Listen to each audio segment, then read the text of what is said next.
What up? What up? What up? What's up, man? Once again, it's your boy Big Tight coming back through here.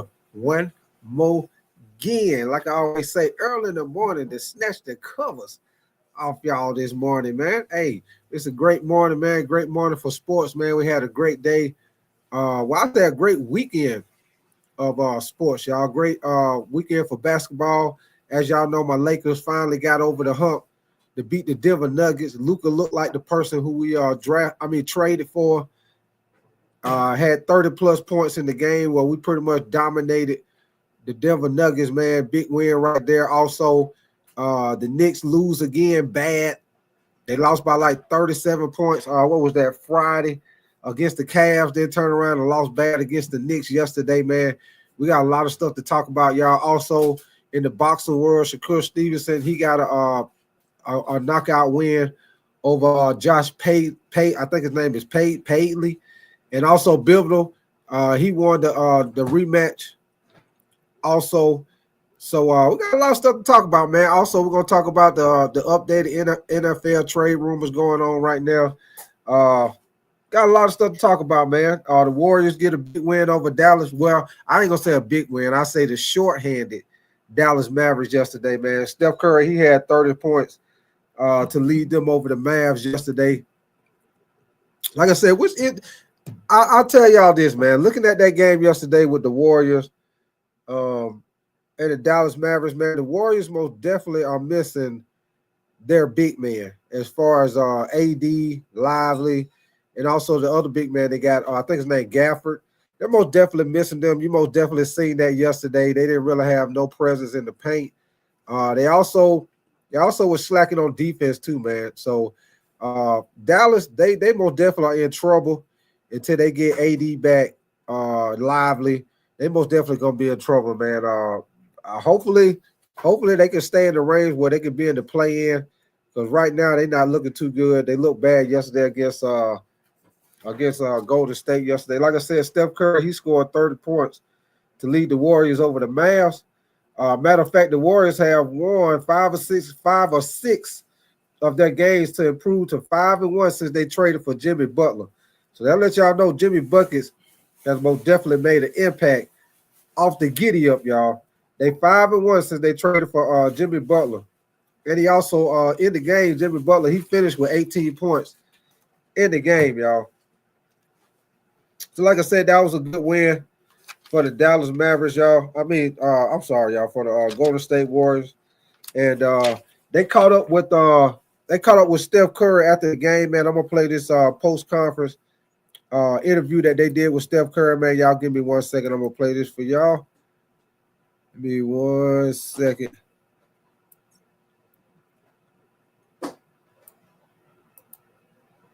Give me 1 second. Also, man, OKC got a big win over Minnesota, y'all. That was a big win for them also, man. Y'all give me 1 second, man. This they caught up with Steph Curry after the game. I'm gonna play this for y'all. Give me 1 second. How long did it take for you to write that speech? A couple of days. Back and forth. It's hard to summarize a guy's impact and his legacy, what he means to all of us in 5 minutes, but I think everybody felt it between his speech, me, Bob, Steve, just the whole night. It's very weird and surreal watching him be the first one of all of us to go up there and celebrate everything we accomplished. But it all makes sense. So it was a really, really, really cool night. Hey, Steph, I don't want to stretch this too far, but with the impact that Jimmy's had and the way he plays, and then this night, this day being for Andre, do you feel a similar? I mean, they're not the same guy, they're not the same player, but do you feel there's similar kind of impact that Jimmy's making is kind of what Andre meant to you 5-7 years ago? If it impacts winning, then yeah, we're off to a good start. Obviously, they're different players, different resumes, different styles, but when they're on the floor, usually good things happen. And you love players like that who understand the game, have a high IQ, lift the level of everybody around them. Like that's a hard thing to do, and it's such a commodity in the league. But then when you have a superstar like Jimmy who's done it year after year after year, you feel it right away. All-Star. Andre closed out saying this is the beginning of the Steph Curry celebration. That being said, on top of the fact that Jimmy Butler is playing so well with you guys and you guys are all playing well together, is there an added sense of urgency to winning this year, knowing that you guys have kind of found a stride with Jimmy Butler and hearing Andre Iguodala say, this is the beginning of basically, you can read between the lines as to what he was saying?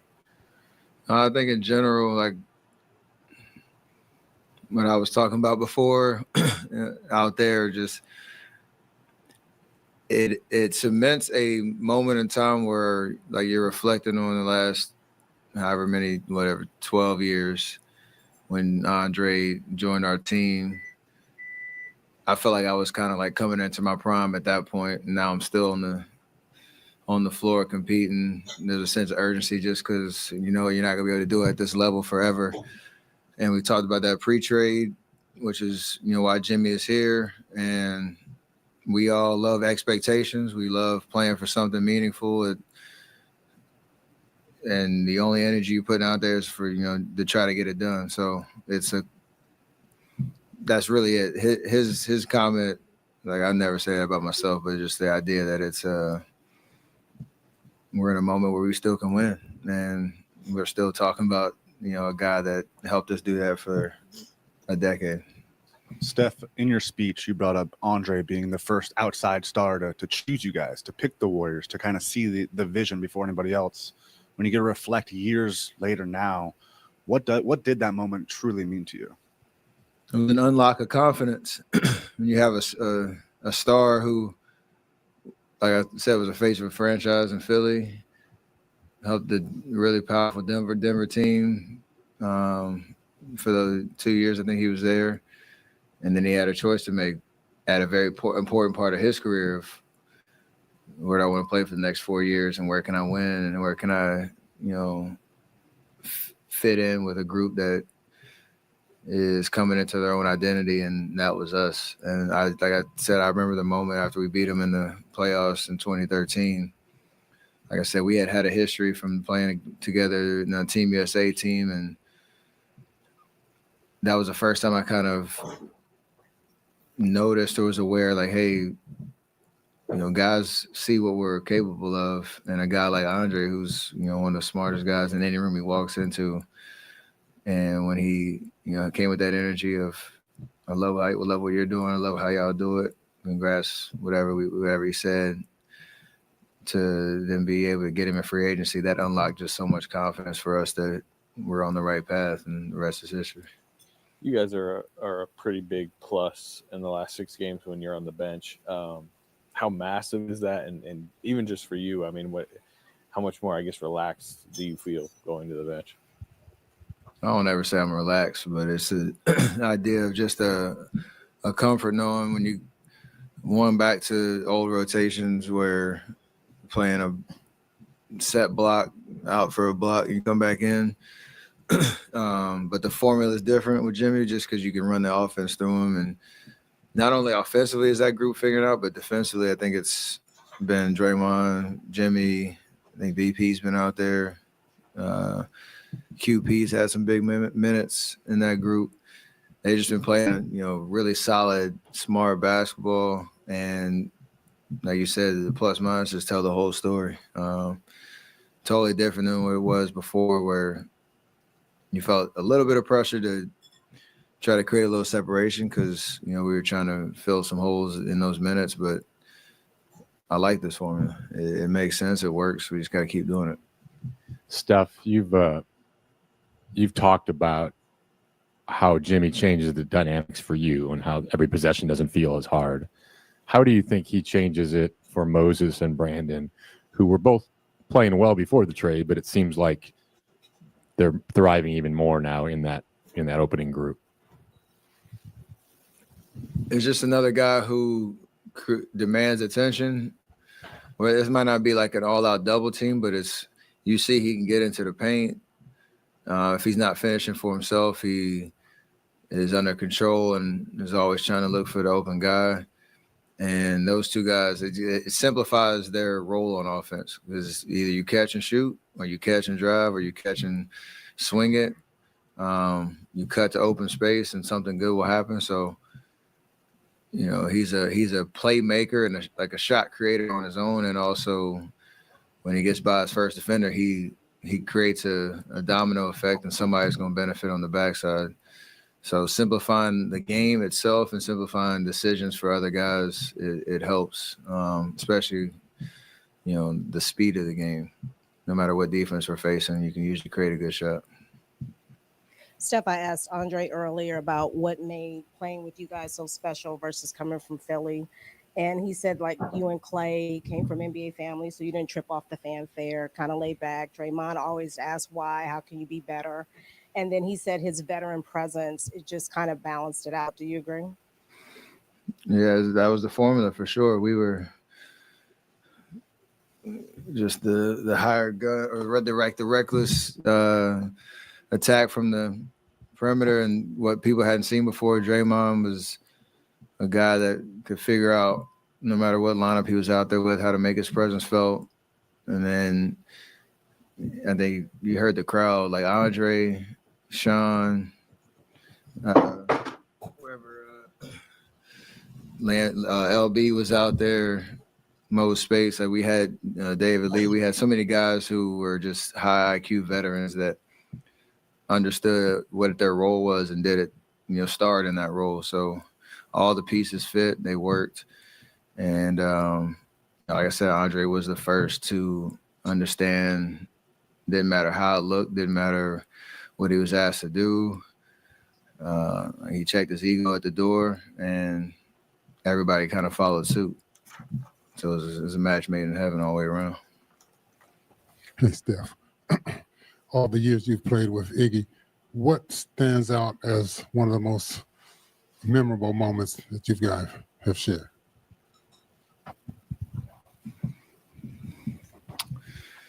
He wasn't, I don't know if I like this story. He wasn't a big drinker. And after we won the first championship in Cleveland, having like a first shot with him, like that was a big moment. You took a championship to get him to take a shot of tequila. That embodies just all the hard work that goes into it. It takes, you know, that consistent effort, that sacrifice from everybody that experienced what a championship was like. And then he kind of let some of his loosen some of his personal rules and had a good night with us. So he promised us that, and he came through. Steph, you've talked about how the night is something you kind of use late in games when you know it's over. Today, we saw you use it in the third quarter. Is there Not the first time I've done that. Not the first time? No, did that in the finals. So whatever the question is just a moment that I had with somebody on the other side. Longer story. Well, on top of that, is your level of confidence the highest it's been this season to do that, something you did earlier in a game in the NBA Finals? That's a reflection of that for sure, but I think with what we're doing right now, everybody playing with confidence, having fun, like usually for me, that's when you're not like a front running type team where when things are going great, but you have to kind of manifest that with playing with joy, and then that feeds on itself. So the confidence produces good play, which allows you to have fun, and then you try to repeat that cycle as much as possible. The night stuff is never really predictable. It's just whenever I'm feeling it, and you got to be good to do it. Steph, I'm curious if you can share maybe what the best piece of advice he's given you, whether it's on the floor or off the court, that really kind of sticks out to you when you think about Andre. I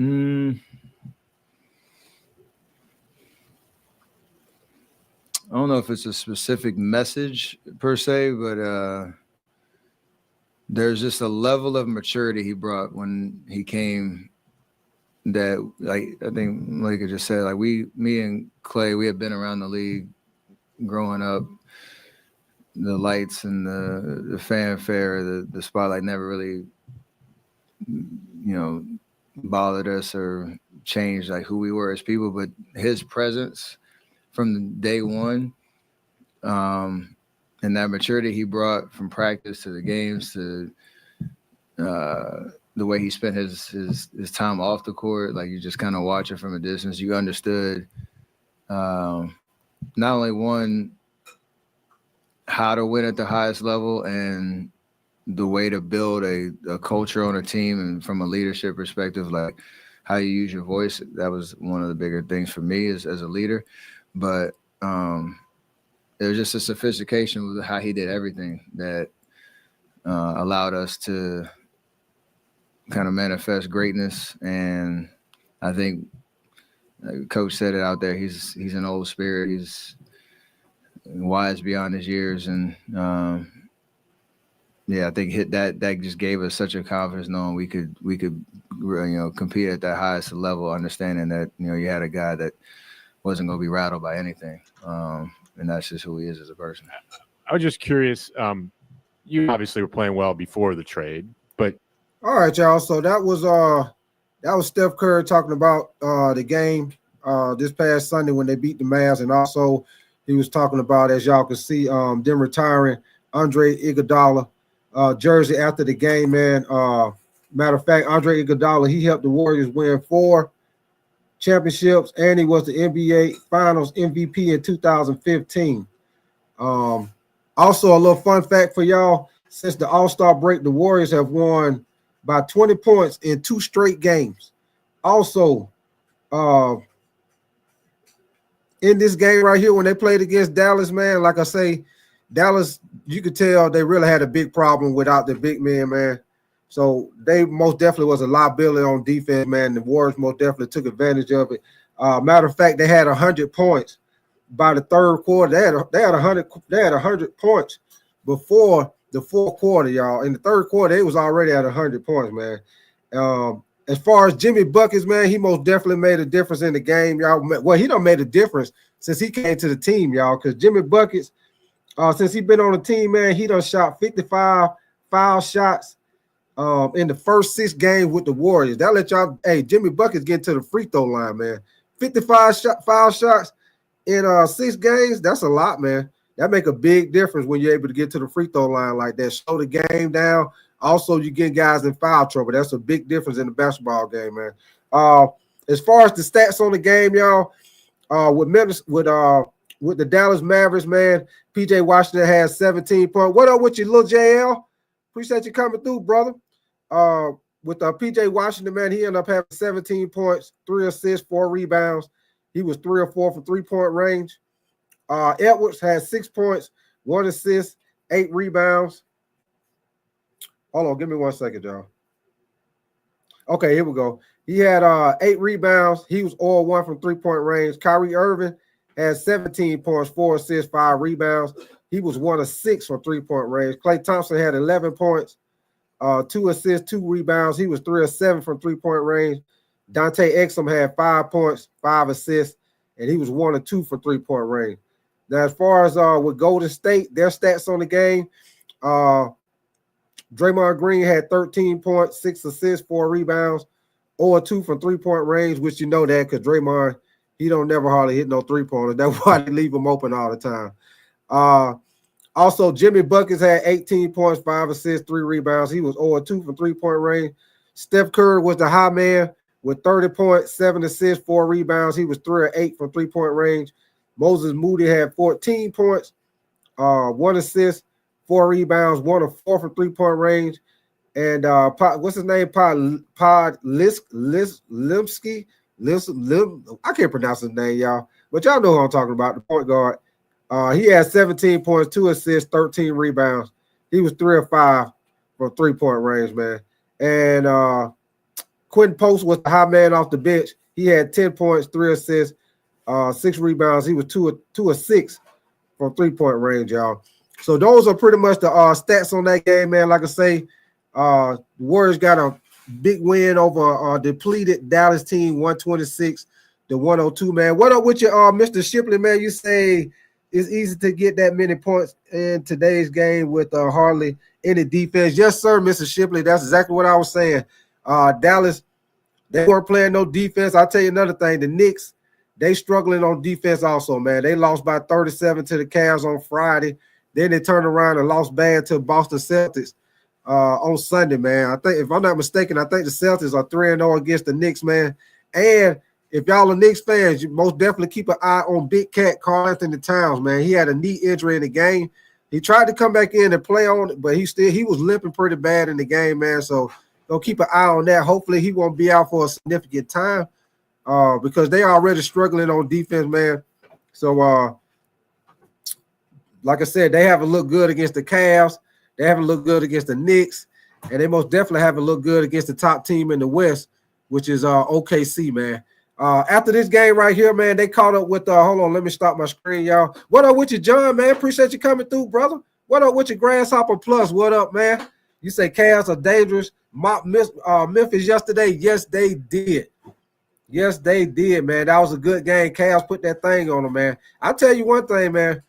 Grasshopper, when they get playoff time, man, that Cavs and Boston Celtics game, man, that's gonna be a good series right there, man. But I will tell you this, man, as good as the Cavs are playing, I don't know if, especially in that Eastern Conference, man, I don't know if anybody gonna beat the Celtics in a 7-game series, man, just because the way their team set up, man. If you want to play small, they got the lineup to go small. If you want to play big, they got the lineup to match up with you to play big, man. Everybody on the team play good defense. They're very good three-point shooting team, man. And when they get hot, it's pretty much a wrap, man. So that's most definitely gonna be a great series. I hope the way the playoffs go, y'all, I hope they end up playing each other in the Eastern Conference Finals. If it pretty much stay the same, it'll probably end up being that. But I'm hoping that end up being the Eastern Conference Finals, man. Let me see what you say, John, before I play this. You say Golden State will be fine after the chemistry develops. Yeah, hey, Golden State looking good, man. Golden State looking good. Yeah, the Cavs looking good too, man. Matter of fact, after the Golden State game, man, I'm gonna play this for you. They caught up with Kyrie Irving and talked to him after the game, man, as far as how he felt about the game. So give me 1 second, man. I'm gonna play this for y'all. Like I said, they caught up with Kyrie Irving. And if y'all new to the channel, man, y'all most definitely make sure y'all subscribe to the channel. If y'all like my content, y'all double tap the screen for the likes. Like I always say, if y'all new to the channel, man, I do a little bit of everything over here, man. I call myself a knockoff ESPN, man. We do the NBA, we do the NFL, college football, college basketball. Matter of fact, we do boxing too, man. In my show today, we're gonna talk a little bit about the boxing this past weekend. Shakur, he won his fight with a knockout. BIVOL, he won the rematch. So we're gonna talk a little bit about that too, also, y'all. But here we go, man. They call it with Kyrie Irving after the game, y'all. Here we go.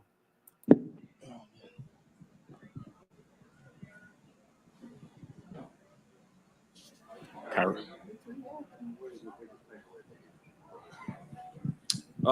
Feel like they gave us their best shot in in the effort statistical categories. They pretty much dominated. They came out with a verve, came out with a focus, and they really took it to us.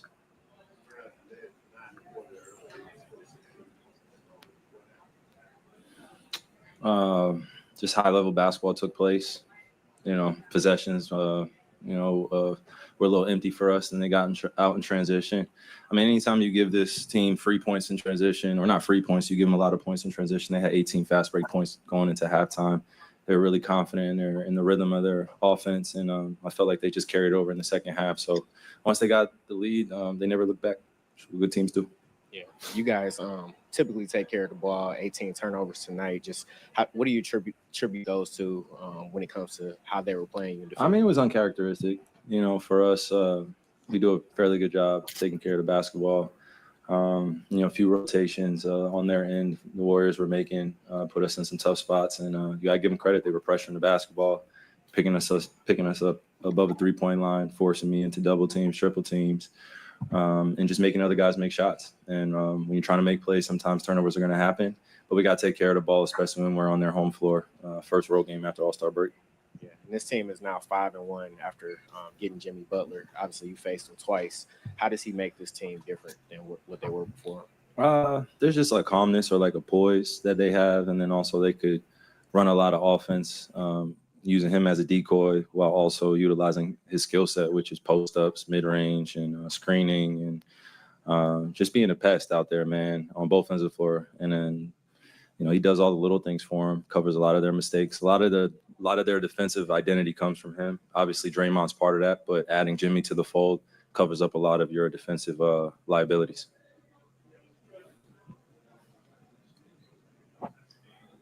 Obviously, it's going to be a unique situation next game. Do you have a feel for what you guys are walking into in LA with seeing Luka for the first time since the trade and all that kind of thing? You said, do we have a feel for it?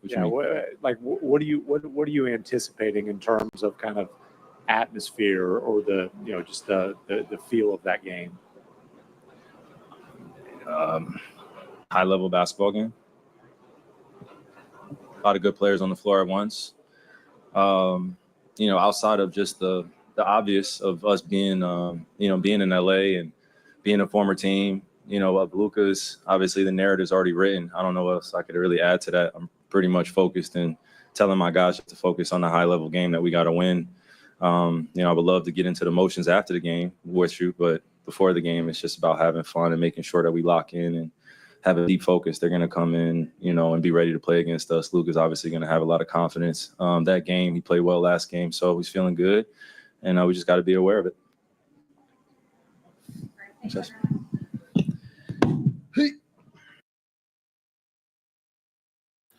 All right, y'all. So that was them catching up with Kyrie Irving after the game. Like I said, that game right there, man, they most definitely appreciate that, John, man. Y'all most definitely double tap the screen for the likes, and y'all subscribe to my channel if y'all like the content, man. Hey, I'm gonna throw it out there, y'all, and y'all help me out if y'all want to. It's up to y'all, man. I'm just throwing it out there. I am 40 subscribers away from 1,000 subscribers being monetized, y'all. Hey, y'all help your boy out, man. Y'all help your boy out. I'm trying to get I need 40 subscribers to get to 1,000 subscribers, man, so I can be monetized. Hey, y'all help your boy get to that mark, man. Y'all help your boy in that 4x4 relay. But yeah, man. Anyway, that was Kyrie Irving, man. Like I say, they most definitely hurting with the Dallas Mavericks, man. I watched that game yesterday, and man, it pretty much was a done deal from the get-go, man. Golden State came out hot. They most definitely took advantage of them in the paint, man. Okay, appreciate that, John, man. They most definitely appreciate that. Appreciate that. They most definitely took advantage of them in the paint, man. You most definitely can see the difference with them without Lively. Like I said, AD, he only played one game and he didn't finish the game because he got hurt. But they're saying that AD is getting a speedy recovery, man. So AD will probably be back soon. But the thing I'm thinking about, y'all, is hopefully because I would like to see Dallas in the playoffs, man, because that would be nice if they were healthy. That'd be nice for the Western Conference as far as competition wise. But hopefully they won't be too much out of the playoff pictures, at least for the play-in, by the time they get AD and Lively and everybody back, man. But they most definitely struggling right there. Like I said, the Knicks, they struggling also. Y'all give me 1 second, man. Like I say, man, I appreciate y'all coming through, kicking it with me, man. Hey, matter of fact, while I'm talking about the Knicks, we'll go ahead and jump on the Knicks and the Celtics, man. That game right there, the Celtics, they pretty much dominated the game, man. They end up winning 118 to 115, which that score right there is really closer than what the game really was, man. If y'all seen the game, the Celtics pretty much was beating up on them the whole game, man. Like I say, the Celtics, they are 3-0 against the Knicks. The Knicks, they allow 17 points on open shots. Let me say that one more again, y'all. The Knicks allowed 75 points on open shots, man. They weren't playing no defense. And then I'm gonna tell you another thing. I was watching that game yesterday, and Karl-Anthony Towns, before he got hurt, I think they got him involved too late. He started getting more involved in the second half, but the first half he was pretty much non-existent as far as scoring points. Now he was doing a good job as far as rebounding, y'all, but scoring points, he wasn't really doing nothing in the first half. He started coming on in the second half, but they needed him to step up in that first half, especially against Boston, man. Now in the third quarter, the Knicks, they were able to get a little run going in the third quarter, and they got the score up to 90. It was 95 at 95-89 at one point in time. But hey, once it got close like that, next thing you know, the Celtics they stepped on the gas and went on a 10-0 run to take control of the game once again. The Knicks, man, they struggling right now, especially on defense, man. They had just came off a bad loss, 37-point loss against the Cavs on Friday, and then they turn around and lose, and they were losing by 27 points in the third quarter yesterday, man. Boston, hey, they've been hooping, man. Boston, they've been averaging 127 points. The last 3 times they played the Knicks, they don't average 127 points each time they don't play the Knicks, man. The Knicks, they struggling right now, man. Big time. Matter of fact, I got a little something I'm gonna play for y'all as far as with the reaction to that Knicks and Boston Celtics game, man. Y'all give me 1 second. Hey, I appreciate all y'all coming in here with me today, man. We got a lot to talk about as far as with NBA. We're gonna talk about the NFL trade rumors. We're gonna touch on the boxing. Had 2 good boxing matches this weekend, even though the guy, he fell off the fight, and Shakur Stevenson ended up having to fight Josh Padley, but he still showed a good fight, man. He pretty much took control of the fight, the whole fight, man. BIVOL, he had a good fight in the rematch. So we're gonna talk about that also, y'all. But y'all give me 1 second, man. Y'all give me 1 second. I'm gonna play this for y'all. The reaction from the Boston Celtics and the Knicks game. Give me 1 second.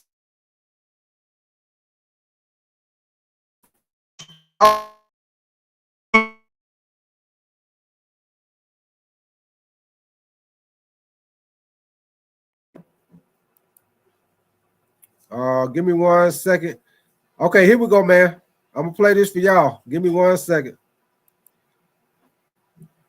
All-in action yesterday. Fascinating storylines. Let's start with the Cavaliers and the Grizzlies yesterday. Cavs have been so good. This is third quarter. Tim Legler, nothing we love more than a little scuffle, and we're going to get one with Mitchell and Desmond Bane. Yeah, it's not a 90s scuffle. Let's be clear about that. But it's just a couple of guys very aggressively trying to come up with this loose ball. But, hey, listen, I love it. You give me any bit of spice in an NBA game, I'm going to take it. Offsetting technicals, Donovan Mitchell all smiles. Here we go. 3 minutes, fourth quarter, Cavs up 10. John Morant not giving up, watching Monica go to the hole strong. He's not dunking as much as he once did, but he still has the ability to get to the rim and finish. He's going to get dunked on, however, here.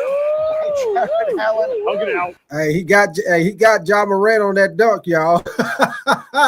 Hey, that's why John Morant over there smiling, hugging him. He like, hey, you got me that time. He most definitely got him on that one, y'all.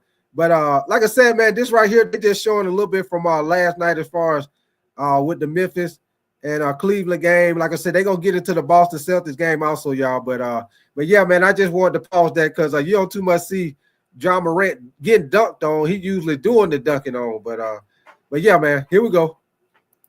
Everyone's hanging on each other. Just over a minute to go. Okay, hey, Alan, take a look at Donovan Mitchell. Oh my God. Yes, send it down. Exclamation point. That's a business decision by Aldama. Mitchell, 33 points. Ja had 21. Cavs win at 129-123. Staying with the top of the East, early action. Knicks and Celtics in Boston. Monica, you were there. And the domination of the Celtics, quick, and Jason Tatum. Yeah, this happened quickly and early in this one. And it wasn't just Tatum. I mean, the Celtics got to whatever it is that they wanted, whether it was threes, whether it was getting to the paint. The ball was moving around the perimeter, snap, tackle, pop, and basket. Celtics have had 20-point leads in all 3 games against the Knicks this year. Fourth quarter, it's sort of a game. It was an 8-point game. That's Kristaps Porzingis with the dunk. Then it's Karl Anthony Towns on the other end, stuffed, and he seems to hurt the knee, but he would return to the game. Looks like he's okay. But this one, Legs, was all about the Celtics. Tatum would score 25. Yeah, they look laser focused right now, and they came out that way. The Knicks made their big run in the third quarter with Towns and Brunson. But once Boston recalibrated, they again separated from them. They couldn't have looked possibly better. And where does that leave us? Well, Kendrick Perkins yesterday on Countdown said this. And your 2025 NBA champions are the Boston Celtics. You're calling it now. All right, well, let's just go home. February 23rd. OKC is not beating them. 3:22 The Nuggets Eastern. are not beating them. The Cavs are not beating them. The Knicks damn sure are not beating them. And the Milwaukee Bucks are not beating the Boston Celtics. When they want to turn it up another level defensively, it's no team, not the Knicks and nobody else around the league, that's going to challenge them. Kendrick Perkins just sent rings to Boston. Tim Legler, are you on board? Not to that extent. Come on. Look, I understand what he's saying, the way Boston looks right now. And I think we all were kind of expecting this at some point. You weren't going to be as hungry at the start of the year. They just weren't. They just won a championship. They finally broke through. But they're there now. But to say that teams like Oklahoma City and Cleveland aren't capable of beating the Boston Celtics, I think, to me, I wouldn't take it that far. I think they both are. But right now, what Boston is reminding you is this. They have the most versatility in their starting lineup of any team in the NBA. And that's really what differentiates them from everybody else. When you've got 5 different guys that not only can beat you off the dribble, can beat you with the catch and shoot three, but they also impact the game on the other end of the floor individually and collectively, they're the only team that really has that in their starting lineup. That's why I think Perk feels the way he does, and the Boston Celtics are reminding people right now on a nightly basis what they were a year ago. Because I'm me, I'm going to make a golf analogy. Anyone can win any week on the PGA Tour, but generally there's usually someone who, if they play their best, no one can beat them. If Scottie Scheffler plays his best, no one's going to beat him. That's the way I see the Celtics. If the Celtics play their best, nobody's going to beat him, and that's not disrespecting anyone. The Cavaliers are unbelievable, and let's not even deal with the West yet, OKC. If the Celtics play their best, nobody beats them. Yes, and continuity is a big part of that because of what they have. Talking with Hembo before the show, and he said something that really stood out to me, which is 99% of their minutes are players that were on last year's team. That part. Playing for a championship. You have that. And he also had a really good line I got to credit him for. They can play together blindfolded at this point. That's just how much continuity they have, and you can see it. And now the only thing in my mind that can stop them is health, because they are fully healthy right now. Derek White was going through some stuff earlier in the season. They struggled. Once he gets his game going. What up with you, Sean, man? Appreciate you coming through, man. Yo, yo, yo. What up? What up? Appreciate you coming through early this morning. Yes, sir. Let's get back to it, y'all. Which he has, they are on a different level. And that's what they are right now as they get ready for a back-to-back for the first time since 1960. McNutt, you've got tape. Oh, let's do the tape. Yes. I do have tape. Yeah. This to me is about how well this offense works. So everything that we just started talking about, right? The way that they move the basketball, they barely have to dribble, in fact, in this first play. So this was early in the ball game. You can count the passes, but we can also count the dribbles. That was 1 by Derek White in the corner. I think Jaylen Brown's going to give you 3 here or 2. So that's 3 total. The ball's just moving. And this is actually a good defensive possession by the Knicks in terms of contesting. And still, they're knocking down threes at a high clip. This time, Jaylen Brown is in the action. Look at Derek White off the weak side. Like, the Knicks are scrambling. They're doing what they're supposed to do, but the ball just moves and there's no hesitation. And again, guarded shot, but it's cash. This time, you're going to get Jason Tatum top of the key. You give him this kind of room, good luck, right? You got to drag your help defense in. Cornette is executing on the back end. This is a clean screen. Boom, another 3. I know there's conversation about too many threes and what's happening. Hey, one quick thing. Hey, appreciate you coming through. We're going to get back to it, y'all. Hey, I wanted to comment on your comment, never ever, because you most definitely, appreciate you coming through, man. You most definitely make a good comment, man. Embiid, I'm not a Sixers fan. I'm a basketball fan, though, man, but he most definitely got to go, man. You know what, never ever, I don't know if Embiid need to lose weight. I don't know, maybe he might need to lose weight or something, man, because it's just messed up. I say it's bad for him and for that team, man, because he got all that talent. Everybody know when he 100%, Embiid is a beast, man. But because you always hurt, for me, man, it's better for me when you, as a football, football, basketball, whatever sport it is. For me, I take the person that's gonna be there on the field to play rather than the person that's gonna be there half the time. I need somebody who's gonna be there all the time. Like I had a good debate with one of my buddies one time. We talked about it with Christian McCaffrey and Derrick Henry. And a lot of people gonna take Christian McCaffrey because of what all he can do on the field. But my thing is, I take Derrick Henry. Yeah, Derrick Henry might not be the same thing in the passing game. and create mismatches like that. But one thing I do know about Derrick Henry, he gonna be there to play. One thing about Christian McCaffrey, you know, he a beast when he on the field, but when is he gonna be on the field? What, he gonna be on the field about half the season? So you know, that's just my thing, never ever, man. So I agree with you on that about Embiid, man. They probably need to just blow that thing up, man. Paul George came to the team. They thought Paul George was gonna make a difference. Paul George, he gets hurt. He ain't looking the same. So yeah, man, Rashard Allen, man, appreciate you coming through, man. You say need to trade Embiid and Paul George, get picks and young players and build around Max. And I agree with you, man. I agree with you 100%. I agree with you and never ever on that situation, man. They most definitely need to let Paul George go and Embiid. And you know what, Rashard? I would do it as soon as possible because you know why? Because this is going to be a lot of owners, general managers. There's going to be a lot of people thinking if they get Embiid, you know, maybe they can help change. You know, maybe they think with their medical staff, they probably could help him be more healthier. So you most definitely trade him right now. You most definitely get some picks, young players like what you said, man. You probably get a lot in return because you know how teams go off of potential and they looking at how he play when he ain't hurt. So they most definitely gonna be thinking, you know, they medical staff or nutritionists could probably help them lose weight or help them to get better. But some players, man, they just injury prone, man. And I think that's what's up with Embiid, man. I think he just injury prone. And I also, I also think he need to lose weight, man. I think he might be a little heavy, you know, for his size. Maybe if he was more, I put it like this, y'all. Maybe if he was more muscular, if you want to put it like that, maybe if he looked like he worked out more, then it probably wouldn't be so bad on him. Same thing with your boy from New Orleans, the New Orleans Hornets, man. For New Orleans, man, Zion. I think Zion, very athletic player, but I think his weight, when it comes to basketball, I think his weight too much for his body as far as playing basketball, man. I think that's the reason why he also be injured a lot, man. I think he's a little heavy as a basketball player, you know, because of his.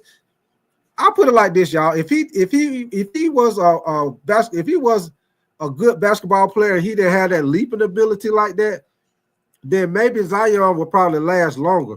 But I think all that weight to be coming down on his knees, on his legs, man, with that jumping ability that he has, I think that hurts him also, man. Let me see what y'all said before we get back to it. Let me see. Never ever, you say what's crazy is the past off season he had supposed to lost all this weight and was in best shape of his career. Yeah, I heard that. Yeah, I heard that too. Never ever.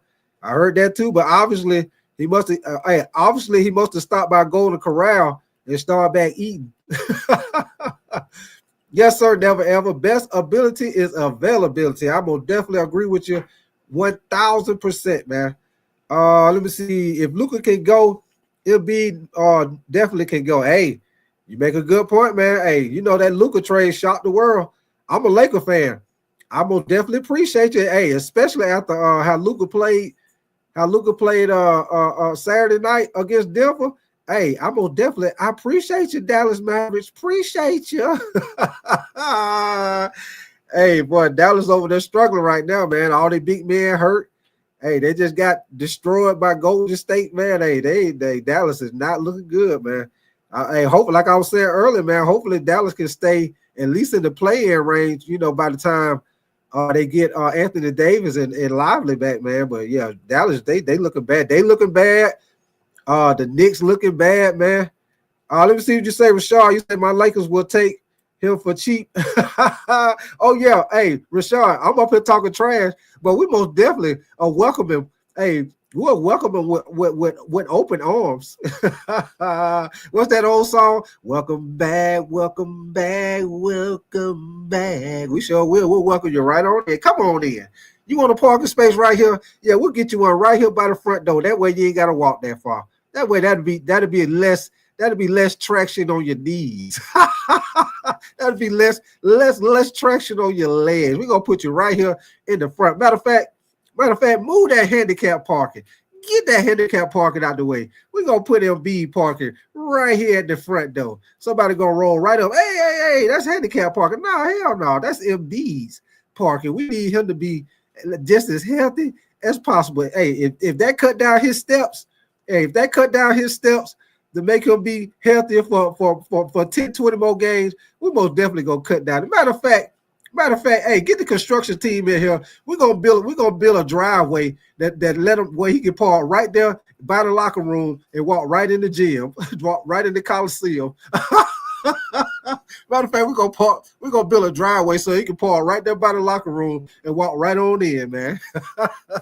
But yes, sir. I'm talking that trash though, but we most definitely take it with the Lakers. Come on, hey, come on back now, you hear? But let me see what y'all saying, man. You say what you think you're gonna give up for Embiid. Y'all don't have nobody. Let me see, never ever to get. You know what? For the Lakers to get Embiid, you know what? I ain't even never thought about that, man. You make a good point with that. Hey, you know what, man? I ain't giving up nobody for. You know what? I would like to have Embiid if we could just sign him straight up. But the trade for him, I ain't giving. Let me see what you say, Rashad. You say give him Vanderbilt, Gabe Vincent, Rui in the first round. Let's say first round. Sixers would be grateful for that. Hey, Rashad. Hey, I'll tell you this, man. As a Laker fan, I tell you this, brother. It's most definitely looking good in the hood, baby. You're looking good in the hood as a Laker fan, for sure, for sure, for sure. Yeah, John. Yeah. Hey, we just having fun right now. Hey, we just having fun. John, you say that'll never happen. Yeah, we just having fun right now, John. You know how we do it. Sean, you say Golden State better than the Lakers. Oh boy, hey, don't start that, Sean. Hey, right now, I mean Golden State playing good. Don't get me wrong now. Golden State playing good. But man, that Saturday night, what you seen with Luka, that was just a little dose to Luka of the Luka Lake show, man. Luka ain't even 100% in shape yet. And he just balled out against Denver, man. Golden State most definitely. I don't see Golden State beating the Lakers in those 7-game series, man. In the last, I'm gonna give y'all a little fun fact about the Lakers, man. And AD been hurt most of the time, y'all. Since the last 18 games, the Lakers are the #1 defense in the NBA. Now y'all go check that out. If y'all don't believe me, y'all go check it out. The last 18 games, the Lakers are the #1 defense in the league. Y'all go check that out, baby. I ain't gonna lie to you. I ain't gonna lie to you. Yes, sir, Sean. Hey, Sean, don't go nowhere. Don't go nowhere. Yeah. Don't go nowhere. Don't go. Hey, don't run. Hey, what your boy say on life? Don't be scared. You scared? Don't be scared. Don't be scared. Hey, ain't that what your boy say on life? On that Life movie with Eddie Murphy. Hey, don't be scared. Don't be scared. Don't go nowhere. You said y'all will beat us with just Curry and Draymond. Man, come on, Sean. Sean, you got to give me some of them. You got to give me some of them dreams, some of that dream potion, some of that dream potion you drinking right there, brother. Hey, Rashad. Hey, I don't know what's going on with Sean, man. Sean tripping this morning, man. Hey, Rashad. Hey, like they say in church. Neighbor, hey, look, turn your head to your left and look at your neighbor and say, neighbor, Sean is tripping this morning. Look, hey, turn your head to your left and look at your neighbor, look at your person next to you and say, a neighbor, Sean is tripping this morning. He either been drinking or he been smoking early this morning. Hey, and what the preacher say? And let the church say, amen, Rashad. Hey, Sean, you tripping this morning, man. But hey, I ain't gonna knock you, Sean. Y'all looking good. Y'all most definitely been playing good with Jimmy Butler, man. Like I was saying earlier, Jimmy Butler done shot 55 free throws since he been with the team, man. So he most definitely is making a difference with the team, man. But yes, sir, Rashad. Amen and amen. Let me see what you say, Sean. You say, nah, I've been betting on them. They came in clutch for me the other day. Hey, if you can bet it and win it, hey, most definitely do it, brother. I ain't gonna knock you for that. Hey, it's always good when you can put a little chump change in your pocket, man. Put a little change in your pocket, man. Hey, Sean, put a little change in your pocket so you can go around there to the candy lady and get you a nice old freeze cup and about 2 of them Airheads and probably like a sandwich bag full of them little chewy candies that you used to buy at the candy lady. Yes, sir, man. Hey, I'm having fun with y'all this morning, man. I appreciate y'all coming through, kicking it with me, Sean and Rashad, man. Appreciate y'all coming through, kicking it with me, man. Y'all new to my channel. I'm gonna tell y'all a little bit about my channel, man. I do the NBA, I do the NFL, I do college football, man. I do college basketball. I also do boxing too, man. We're gonna talk a little bit about boxing toward the end of the show, man. SHAKUR Stevenson, he got a knockout win Saturday. Even though that guy was a fill-in, he still looked good in the fight. BIVOL, he won the rematch against Tour. So yeah, we're gonna talk about that too, also, y'all. We're gonna also talk about the NFL trade rumors coming up. You know, some of the updated NFL trade rumors as far as whether or not if Minnesota gonna sign Sam Darnold back, or if they're gonna let him walk and try to go with JJ McCarthy. You know, it's a lot of stuff to talk about, man. Also this week, later on this week, I say probably Wednesday, we'll probably start getting more into draft prospects, because the combine is this week also, man. So hey, we got a lot of stuff to talk about. I appreciate y'all coming through, man. Hey, anybody that's new to my channel, man, y'all most definitely subscribe to your boy Big Tight, man. Y'all double tap the screen for the likes. And like I just told them, man, we do a little bit of everything over here, man. If you're new to the channel, we like a knockoff ESPN over here, man. If you want to call it a knockoff ESPN or a ghetto ESPN, whatever you want to call it. But that's how we do it over here, man. But y'all give me 1 second, man. You say y'all tired for the AC? Yeah, y'all. Hopefully, I put this like this, Sean. Hopefully, now that y'all got Jimmy buckets, man, maybe y'all might be able to, if y'all could try to get in this, maybe the 6th seed, maybe about the 6th, 7th seed, somewhere around in there where y'all ain't got to be in that play-in. Y'all most definitely don't want to be in that play-in, man. You want to try to rest. And don't have to be in that play-in, man. So if y'all could try to stay around that area, man, that'd be good, man. You say, Rashad, you say AC, they ain't gonna last a day. Hey, Rashad, leave that man alone, man. Leave that man alone. Let he be happy by he team. Let he be happy by he team. Leave him alone, Rashad. Leave him alone. Let him be happy by he team. Hey, Lake Show, baby. Lake Show. Hey, Sean, you make a point, though. You got a good point. Y'all 6-1. Y'all 6-1. Hey, but we're going to see y'all again, Sean. We're going to see y'all again soon. It's going to be on and popping, too, baby. It's going to be on and popping. But, yeah, man, y'all give me 1 second now in this game. Give me 1 second. Let me get to the stats in this game. This Celtics and Knicks game we was talking about. I'm gonna give y'all the stats on this game because the Celtics put that thing on the Knicks, man. As far as with the Knicks, man, their stats on the game, y'all. Mikal Bridges had 14 points, 1 assist. He was 2 of 6 from 3-point range. Anobi had 10 points, 2 assists, 2 rebounds, 2 of 6 from 3-point range. Also, Karl-Anthony Towns had 24 points, 18 rebounds. He was 3 or 4 from 3-point range. Also, Karl-Anthony Towns, y'all, if y'all didn't see the game, Karl-Anthony Towns had some type of knee injury, man, where he was pretty much limping the rest of the game, man. So, got to keep an eye on that if you're a Knicks fan.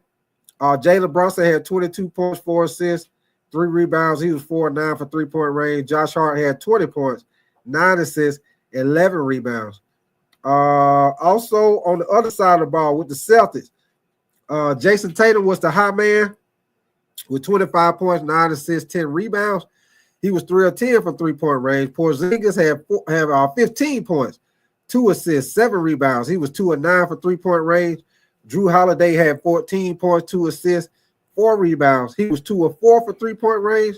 Derek White had 19 points, 7 assists, 9 rebounds, 5 of 6 for 3-point range. And excuse me, y'all. Jaylen Brown had 24 points, 2 assists, 8 rebounds, and he was 2 of 7 from 3-point range, y'all. So those are pretty much the stats on the game, man. Also, we had a couple of games last night, man. It's a good game, man. Like I say, the Cavs got a good win. Matter of fact, give me 1 second. They caught up with let me stop my screen. Matter of fact, let me see what you say, Rashad. You say Jimmy is definitely a bum, got traded for cheap and averages 17. You know what, Rashad? I ain't gonna say he a bum now, because you know, he's still gonna contribute to the team. So I ain't gonna say he a bum. Hey, Rashad, boy, you drive a hard bargain. Boy, you drive a hard bargain. Golly. But here we go, man. We're gonna jump into it, man. I'm gonna definitely appreciate y'all coming in and kicking it with me this morning, man. One thing about me, man, as John to tell you, man, I like to interact with y'all in the chat, man. So I'm gonna definitely read y'all messages, man. Matter of fact, let me see. I'm gonna put the link in the chat, man. If y'all want to be a member to my channel, that's the link to my channel. If y'all want to be a member to the channel. Also, I just got my super stickers and super chat started up, man. So you want to do a super chat, super sticker, I most definitely appreciate it. You know, whatever. You know, like I always say, it's on you. You know, everybody financial situation is different. So I ain't one of them channels gonna be telling you, you know, give me this, give me that, give me this. You know, if you can, it's good. If you can't, you know, I ain't tripping. You know what I'm saying? It's on you. Everybody situation different. So I ain't one of them channels gonna be doing that. I say it once or twice and it's a wrap. You know what I'm saying? But here we go, man. We're gonna get this thing back rolling, man. Y'all give me 1 second. I'm gonna share my screen with y'all. Let me find this. For y'all. And then after this, y'all, we're gonna get it. Y'all know I gotta talk about my late show, man. We gotta talk about the Lakers. So here we go, man. They caught up with Donovan Mitchell after the game. Talk about him with that win over Memphis yesterday. So give me 1 second, y'all. I'm gonna play this for y'all.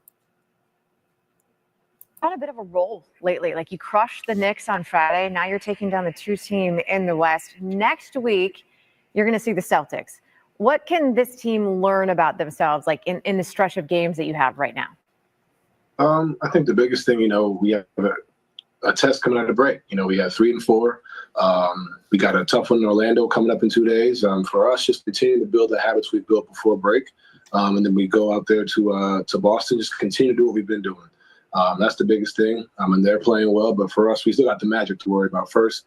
And then we get to Boston. See, notice I'm the one who jumped ahead of that young Orlando team. He did not. There are a number of times on the show where we're talking about things that this team is doing, and we're constantly comparing it to, you know, that team a couple of years ago that had LeBron on it. You guys are building a new legacy. We're paying attention to the Cavs again, like we did when LeBron was there. What does that mean, though, to do it now with this group of guys? I think it's special. I think it's special for, you know, for the city. But I think the biggest thing is you have to, you know, have respect for, you know, what was done before us, but also be ready to create your own lane. I think the biggest thing for us is we've, you know, I just got here 2 years ago, but guys have been here, DG, and guys have been here, Isaac, team. J.A. been here for multiple years. So I think for us, just continue to take those steps and kind of building our own lane. Obviously, yeah, we want to hang banner number 2 here in Cleveland, but you know, for us, it's different. You know, we're doing it our way, and I think for us, it's just continuing to go out there on a night-to-night basis, playing as a group and you know, getting better. You had a couple of moments, like you personally, in this game against the Grizzlies tonight. First of all, we'll call it a dust-up. There was a little issue there, fighting over the ball with Desmond Bane. From your perspective, what happened and what went wrong? I think it went right. I think both of us fighting for the ball. You know, if you give up, you know, I think how I was brought up, you know, if it's a tussle, you don't let go of the ball. You know, it's a thing. So I had nothing wrong with it. You know, I was laughing. You know, it's over with. You know, I think the biggest thing is it's playoff basketball, playoff atmosphere. I think it was great. You know, I think it was competitive. It was the vibe, to be honest. Oh, it was definitely a vibe. But so was the dunk in the final few minutes of the game. You had the opportunity and you went for it. What was going through your mind? You know, I've been fighting the sickness all day, so I was like, let me just save up something for when I need it in the fourth. And you know, I saw Aldama down there, so in that moment, you know, you kind of just go up there and get to it. You're fighting the sickness like every other parent in the country right now because there are a lot of germs out there. Okay, hold on, y'all. Let me start the screen. All right, y'all. So that was them catching up with Donovan Mitchell after the game, man. After they got a big win over the Memphis Grizzlies, man, 129-123. Donovan Mitchell ended up having 33 points to lead the Cavs over the Memphis Grizzlies, man. Matter of fact, that was the Cavs' 7th straight win. The Cavs are 27-4 at home this season. Memphis is 2nd in the Western Conference right now, and they have lost for the 3rd time in 4 games, y'all. Memphis done lost 3 of the last 4 games. As a matter of fact, in this matchup, man, this matchup, 2 of the highest scoring teams in the NBA, man, with the Cavs averaging 122.9 points a game, and Memphis was averaging 122.8 points a game, y'all. So that was another little fun fact for y'all, man. Both of these teams were the highest scoring offenses in the NBA right now, man. Evan Mobley, a little quick thing for him, man. He matched his career high in assists. He fell too short of having his first NBA career triple-double. He also had 3 blocks in the game also, man. Another thing as far as with the Cavs, man, the Cavs done led the NBA at 39.3% percent at 3-point percentage. But this game right here, they missed 22 of 25 attempts. Donovan Mitchell was the one who accounted for all the threes that they made, man. They finished the 13 of 47 for 3-point range of the game, man. So that just goes to show you they was able to win the game, and they also had an off night as far as shooting 3-pointers, man. So after this game, man, the Memphis Grizzlies, man, they will have a 5-game at home. The next game they'll have will be against Phoenix on Tuesday, and the Cavs' next game will be against Orlando on Tuesday, y'all. So that's pretty much that as far as with the Cavs in Minnesota, y'all, which was a big win for the Cavs. But like I say, man, I just don't see the Cavs beating the Knicks in a 7-game series, man. I most definitely feel like the Knicks are going to come out of the Eastern Conference. I will tell y'all this as a Laker fan, though. The Lakers ain't going to do that. The Lakers ain't going to do nothing but get better, man. I'll tell y'all this. They did a very good job on Luka Saturday night against Denver, man. They did a very good job, man, because as a Laker fan, going into that game, that's what I was worried about, y'all. I was worried about the fact that AD was gone and we didn't have nobody, you know, for Luka, man. I mean, not for Luka, but for the Joker. So that was my worry in that game, man, because, you know, the Joker, he done had our number with AD on the team. So I was looking at it, I was like, shit, AD ain't on the team. We really going to have a problem. But, man, the Lakers most definitely stepped up, man. They played very good defense on the Joker, man, with the double teams. They did a very good job of getting deflecting the passes, you know, getting a lot of fast break points. Like I said, Luka, he balled out, man, started the game hot. They couldn't do nothing with him. I'll tell y'all another thing, man. Jackson Hayes. Jackson Hayes played a pretty good game, man. He was able to get a couple of deflections off of the Joker, man. Jackson Hayes played all right for the game, man. He played decent, man. I was surprised, man. I was surprised at the whole team, man. I was surprised at the whole team, actually. If you ask me, man.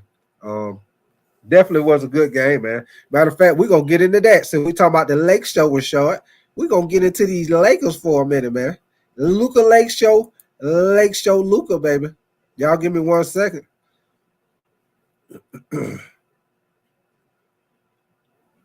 Yeah, he did, John. He was playing defense too. They said he can't play defense. Hey, looked like he was doing something that game. Most definitely. So here they caught Luka after the game, man. I'm gonna play this for y'all. The little post interview they caught with Luka, man. I'm gonna play this right here for y'all.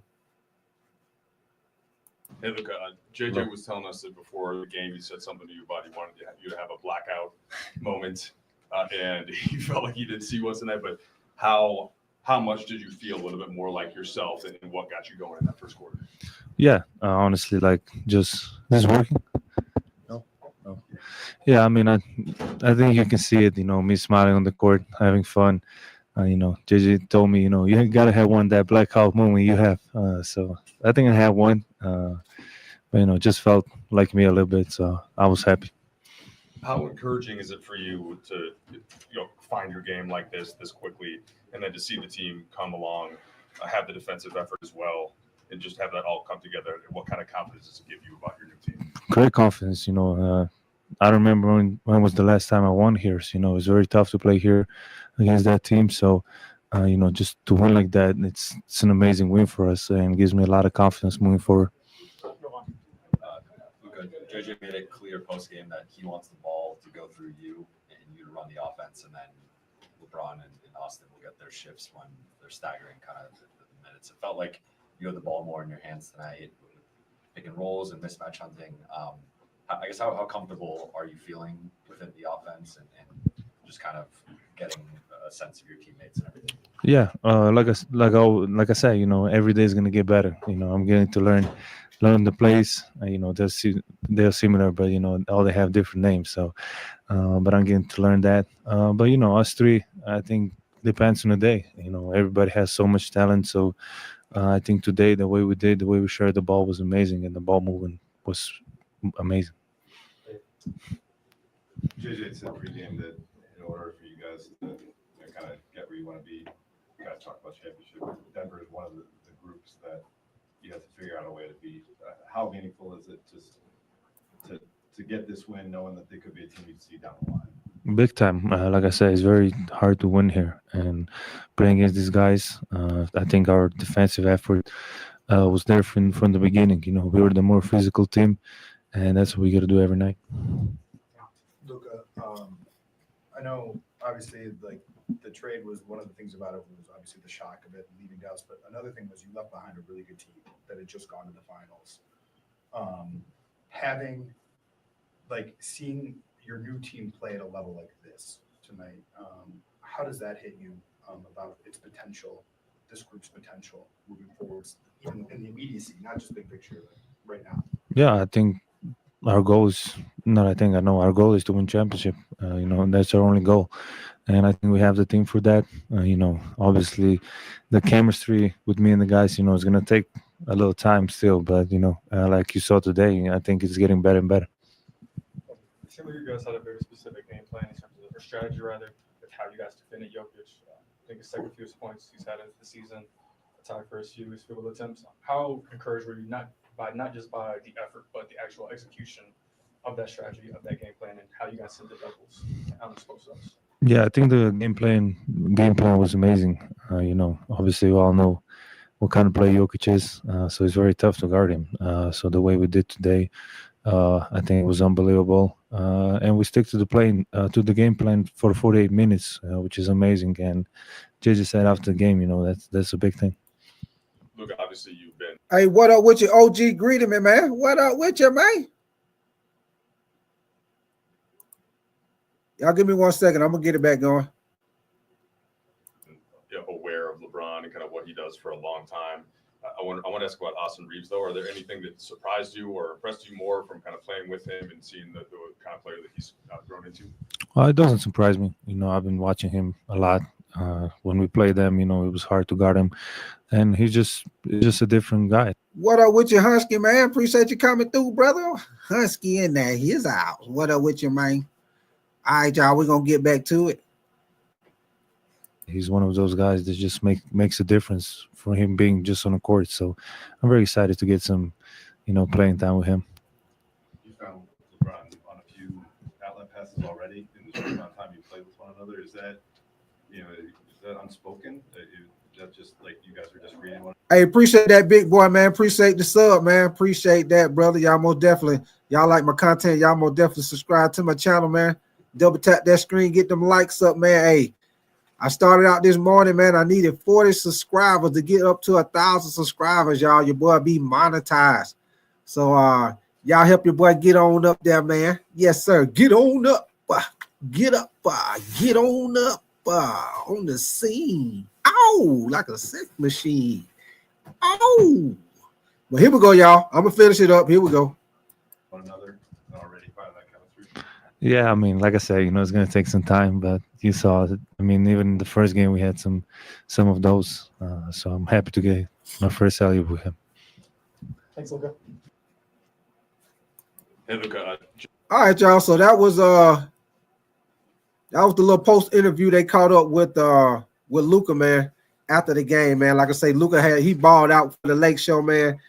That's most definitely what we was looking for when we traded him. For him to have a big game like that, man. I didn't know what we was gonna get from Luka, to be honest with y'all, because the first couple of games he played, what was it? The first 3 games he played with the Lakers, he was only averaging 14.7 points. But shoot, hey, he started out hot because he had 19 points in the first half. Where the Lakers went in at halftime up 63 to 54. So Luka came out, on the mission, man. Matter of fact, Luka and LeBron combined for 57 points in the game. They snapped the Denver Nuggets 9-game winning streak behind Luka's 32 points, which is the best game he done had as a Laker, y'all. Coming up on Tuesday, the Lakers will be playing the Dallas Mavericks. Hey, that will be a must-see game. Luka, he probably go put up 40. He might put up 50 on Dallas Tuesday, y'all, because he was mad about that trade. Because y'all could tell when he found out about that trade, Luka most definitely was mad. He thought he was gonna be in Dallas forever. So you best to believe when the Lakers play Dallas Tuesday, Luka might put up 50 on their ass. And you heard it from me first. He might put up 50 on them boys on Tuesday, man, because that most definitely gonna be a revenge game. And make it so bad Dallas don't have no big man, so he can't attack the paint. Hey, yeah, Luka finna put up 50 on their butt Tuesday night. Y'all best believe that. Luka Lake Show Luka, baby, believe it. But all right, now in this game, LeBron, he had 25 points. Austin Reeves had 23 points, and Rui had 21 points on the game, y'all. Matter of fact, the Lakers, they never trailed in the game, and I don't know if y'all knew this, but as a Laker fan, I know you know this. This was the first time we beat Denver since April the 10th, 2022. Denver done beat us 13 out of the last 14 times that we done played Denver, man. So as y'all know, Denver most definitely don't have our number as a Laker fan, man. We couldn't beat them in the playoffs. We couldn't beat them in the regular season. So y'all know when we beat them Saturday night and we beat the hell out of them, y'all know your boy was most definitely happy. Your boy was most definitely happy, man. Now in the game, the Joker, he actually had a triple-double, but it wasn't the same type of triple-double like what y'all think, though. It was actually his 26th triple-double of the season, and he was 2 of 7 from the floor. He had 6 turnovers in the game, y'all. Like I said, the Lakers did a good job of and I'm gonna tell you what they did, y'all. This is why they were catching the Joker off guard. When Joker was getting the ball, especially when he was trying to get it in the post up or he was around the mid range, basically what they were doing was in the post up, they was waiting. They didn't like time he get the ball in the post up. They weren't just running straight over there double teaming. What they were doing was they would let him get the ball, and as soon as he turned his head, they start trying to bag somebody down or trying to make his move. Then they were rushing with the double team then, so they were catching him off guard. So by the time he turned his head and looked, bam, they right there on his ass. So they did a good job of setting it up, like with the timing as far as double teaming them and stuff. And another thing, when they were double teaming them, they would double team them with guys that were what you want to call tall guys with long arms, where it was hard for him to try to see where he's trying to pass it to, which would cause them turnovers. So the next 6 games for the 6 games for the Lakers, they will be at home, which is great for the Lakers. Like I said, the next game they play will be against Dallas at home on Tuesday. Luka playing against his old team on Tuesday, and the Lakers playing at home. I'm telling you, man, Luka probably gonna put up 50. He playing at home. He probably gonna get all the calls. He's gonna be on and popping Thursday. He's gonna be on and popping on Tuesday. And I also told y'all earlier, And y'all can go look this up if y'all just coming in here. The last 18 games, y'all.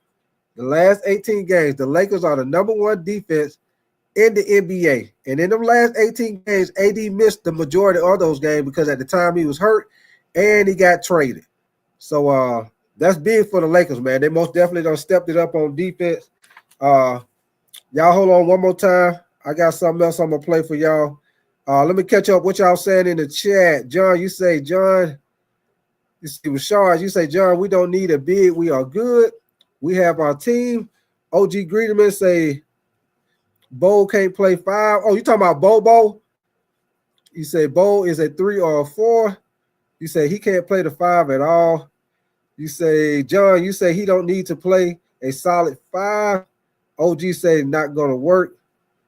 John, you say if y'all keep Williams, I don't have more faith. OG, you say Pistons still balling. Yeah, the Pistons balling, OG. John, you say Barkley made a good argument about how Bo would fit. Hey, John, I'll tell you one thing. I like Bobo, man. I like Bobo. Hey, I wouldn't mind seeing Bobo with the Lakers, man. Bobo, I put it like this, y'all. Bobo, if somebody would give him the minutes where he could play consistently, I most definitely think Bobo can make a difference on somebody's team, man. I agree with whoever was saying that. I agree with them. Bobo most definitely can't play the 5 because he too light. He more got to play the 3 or the 4. He'll play in the 5. If I played him at the 5, it'd be like just certain. It'd be like just certain stretches of the game. But I most definitely wouldn't start him at the 5, because he's so slim, man. He would have to be like a 3 or a 4 to me. You know what I'm saying? And Rashard, I ain't saying. I know you say he a bum. I know. I understand why you say that. Now, don't get me wrong, Rashard. I'm not saying I'm gonna start him, but I'm saying I feel like he could be a good piece off the bench. Get some decent minutes off the bench. I put it like that, Rashard.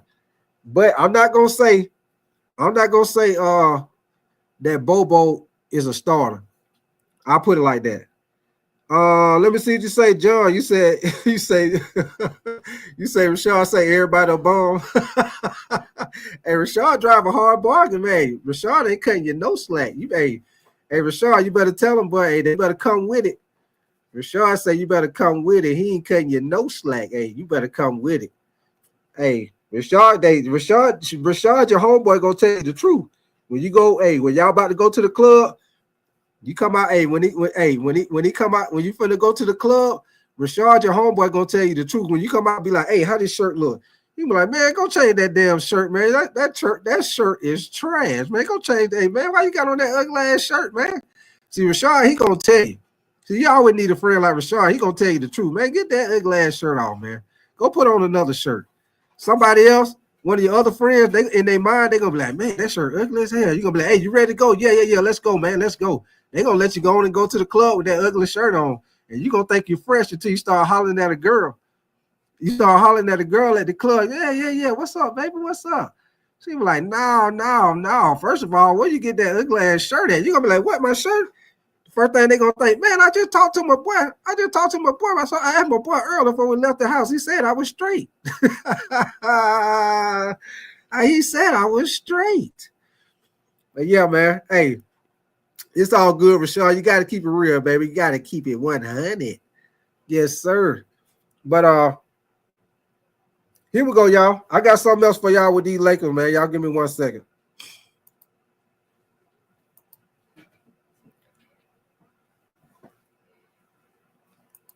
Give me 1 second.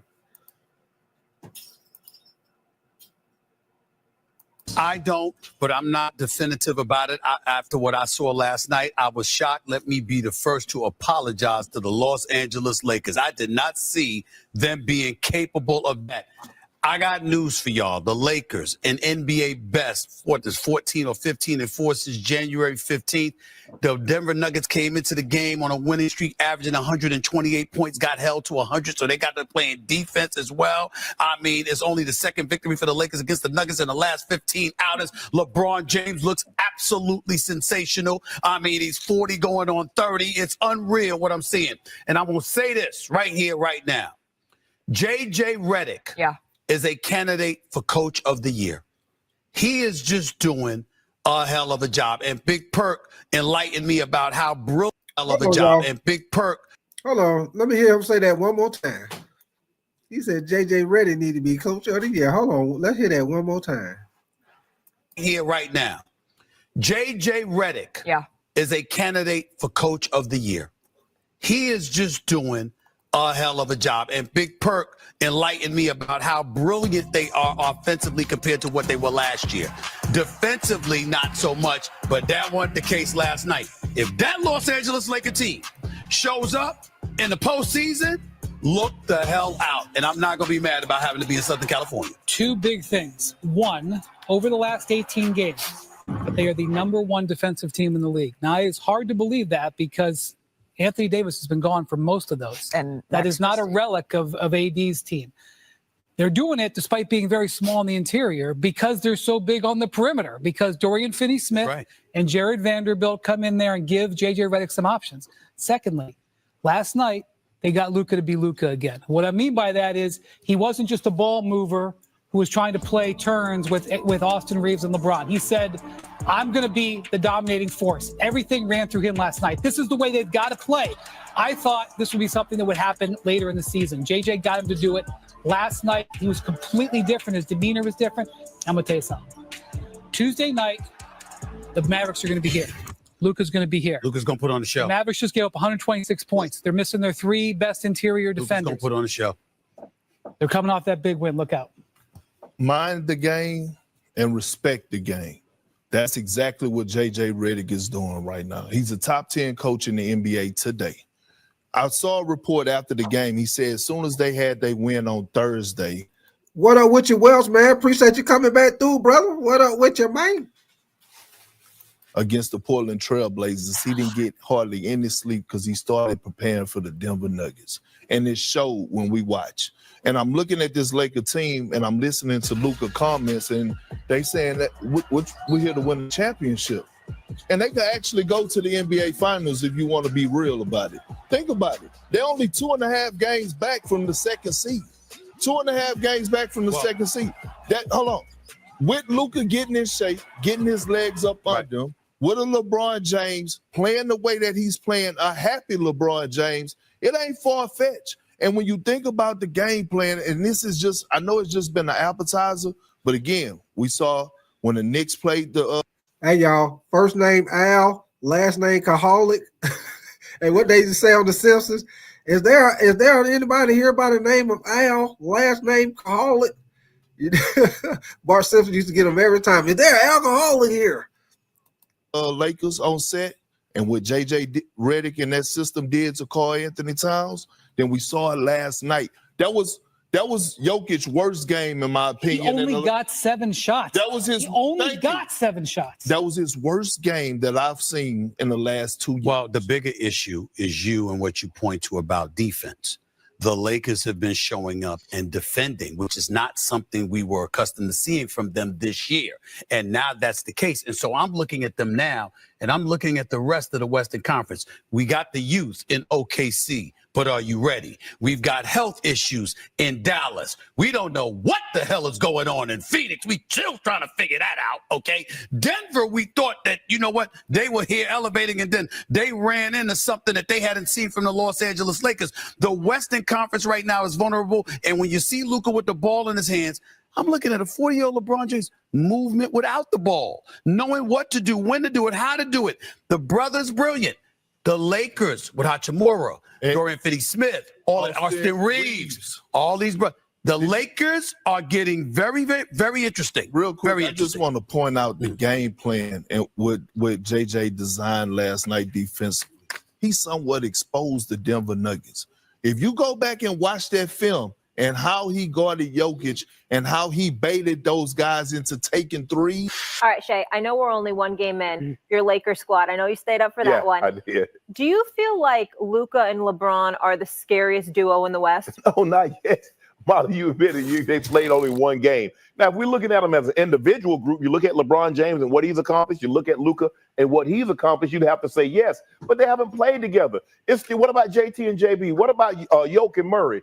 Look, I want to see them play, and they look good together last night. I like what JJ did. He staggered their minutes a little bit. They had them on the court. They look really, really good together. We know these are two dominant offensive players in the NBA history.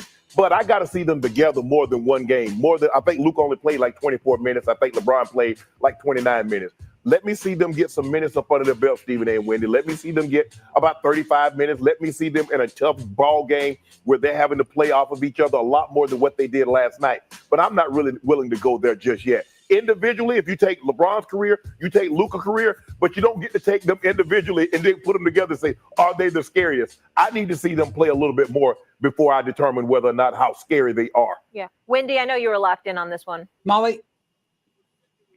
Yeah, Molly, the Lakers do a really good job of making moments feel big. They really lean into who they are at times, and they did a great job here. First off, probably the most important thing, they picked a perfect day for Luka to come back. The Utah Jazz right now are not a competitive NBA team. And so they put him in a position where there was not going to be stress on this game, and it was never a game after the first quarter. I think they did a great job of easing him in. This game doesn't mean anything to me. This was not an important game. They played good. They're on a winning streak. There was way more pressure games to come, but the Lakers passed every single test in bringing Luka in to start his career there. Stephen A. All true. Nothing to dispute there. I will tell you that LeBron and Luka, however, when we asked the question, are they the scariest in the West? Of course, not yet, but eventually they should be, if they are who we think they are. And let me give some breaking news. Wendy, you can step aside for this one because this is directed at Mr. Shay himself. I have given long, hard thought to this debate that Shannon Sharpe and I have been going through. And, it's going to be a long, long spring for him, as I've stated. But I am willing to concede, when we talk about GOAT status, I've decided to declare that LeBron James is truly the GOAT for 40-year-olds. The greatest 40-year-old that the game of basketball has ever through. And, it's going to be a long... Hey, what y'all think about that? About what Stephen A. just said, man? Hey, I know that's going to create that might create some comments for y'all, but what y'all think about what Stephen A. just said? He said LeBron is the GOAT now. Because everybody been saying Michael Jordan is the GOAT. But now Stephen A. say LeBron is the GOAT now. So what y'all say about that, man? Y'all think LeBron done passed MJ as far as being the GOAT? Or y'all think MJ still gonna be the GOAT no matter what? Hey, he most definitely pressing some buttons right now. He most definitely pressing some buttons right there, y'all. But hey, we're gonna get back to it, man. I just thought that was real interesting. He said that, a lot of people have arguments about that. That's a lot of barbershop argument right there, y'all. A lot of people say LeBron the GOAT. A lot of people say MJ the GOAT. So hey, you most definitely stirring up the pot, y'all. What up with your run, man? Appreciate you coming through. Y'all give me 1 second, man. I'm going to play this what he said one more time, man. Your boy said LeBron is the new GOAT. Here we go, y'all. Long, long spring for him, as I've stated.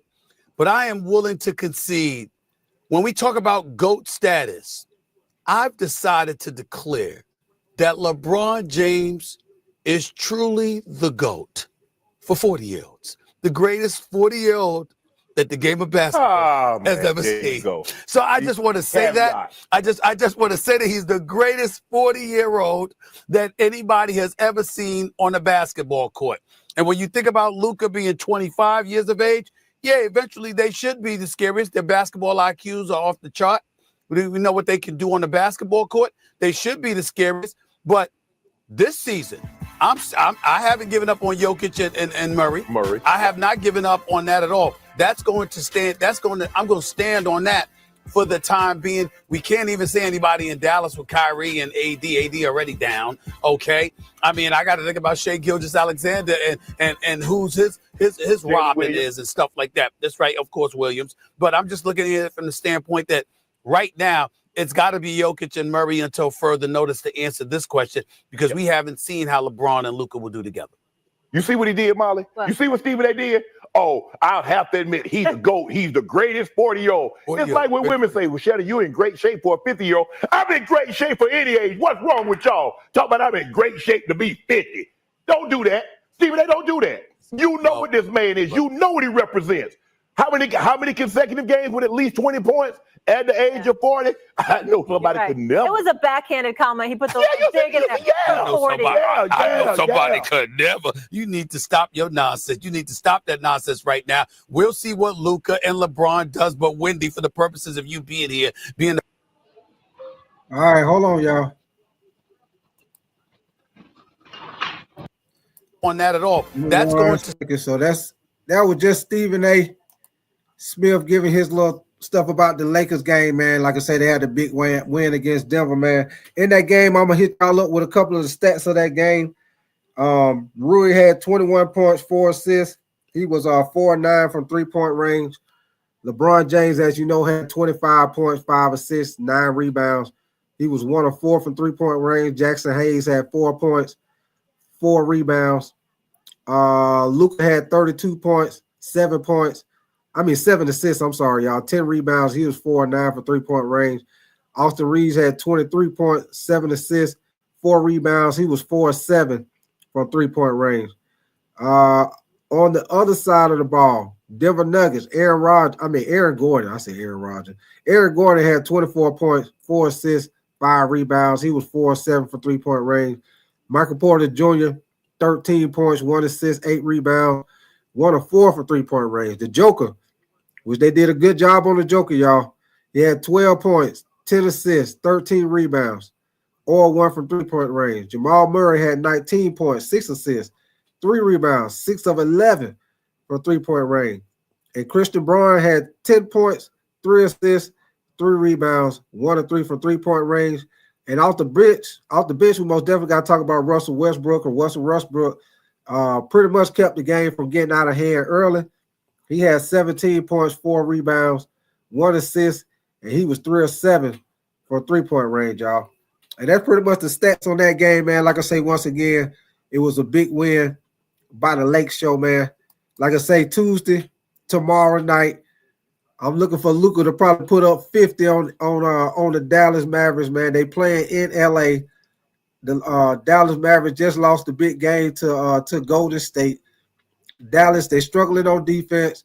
They don't have a big man presence. Luka gonna put up 45, 50 on them. That's gonna be his revenge game. Hey, it's gonna be time to get in where you fit in, baby. Luka finna put it up on them. He finna burn them down. He finna burn them Nets down Tuesday night. Y'all best believe that.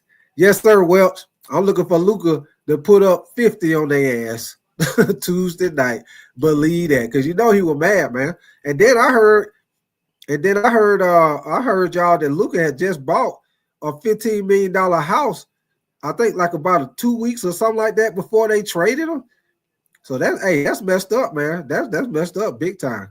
But like I say, Luka Lake Show Luka, baby. Yes, sir. All right, y'all. We're going to jump into the next game, man. Like I say, once again, man, y'all like my content. Y'all subscribe to my channel, man. Double tap the screen, get them Lizzie likes up, man. Also, like I always say, if you don't double tap the screen for the likes, y'all shoot that 8 ball to the top corner pocket up there in the top right-hand corner up there. Y'all see those 3 dots up there? You can hit them 3 dots, and you most definitely can get that thumbs up there also, man. Let me see. We're going to talk about the next game we're going to go to, man. We're going to talk about, we're going to go to, let's see. I guess we probably go to the OKC game. We ain't talked about OKC yet. Yeah, we'll go to the OKC game, man. OKC got a big win over Minnesota, man. 130-123. Your boy Shea Alexander had 37 points to lead OKC over the Timberwolves. Right now, Anthony Edwards, I don't know if y'all knew this. I most definitely didn't know it myself. Anthony Edwards is leading the NBA in a league high 14 takes on the season. Y'all know usually Draymond Green be the one leading that. Yeah, I said, man, I didn't know I didn't know Ant-Man was getting texts like that, man. I didn't know that. But he lead the league in text, man. He got another one last night, man. So he lead the league with 14 texts, man. That's crazy, man. Yeah, man. That's crazy. Well, 14 texts, good Lord. You need to calm it down a little bit, player. Calm it down. But I'm gonna give y'all the stats on that game, man, and then I'm gonna play. They caught up with Shai Alexander after the game, man, with his post interview, man. I'm gonna play that for y'all. But the stats on the game, man. Chet Holmgren had hold on, wait a minute. He had 19 points. I'm sorry, 1 assist, 4 rebounds, 3 or 4 from 3-point range.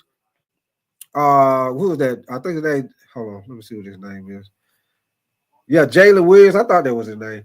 Okay, Jalen Williams. Jalen Williams had 18 points, 9 assists, 3 rebounds, 3 or 5 from 3-point range. Hartenstein had 12 points, 5 assists, 9 rebounds. Shai was the high man with 37 points. Your boy Shai be hooping, man. He better get that MVP, man. Shai most definitely better get that MVP. He got 37 points, 8 assists, 8 rebounds. He was 3 assists, 6 from 3-point range. Dort had 4 points, 2 assists, 3 rebounds, or 2 from 3-point range. And Caruso off the bench had 11 points, and Wiggins off the bench had 15 points. So now on the Minnesota Timberwolves, on the Timberwolves side, Jalen Daniels had 17 points, 1 assist, 13 rebounds, 1 assist from 3-point range. Nars Reed, he had 22 points, 2 assists, 11 rebounds, 3 or 9 from 3-point range.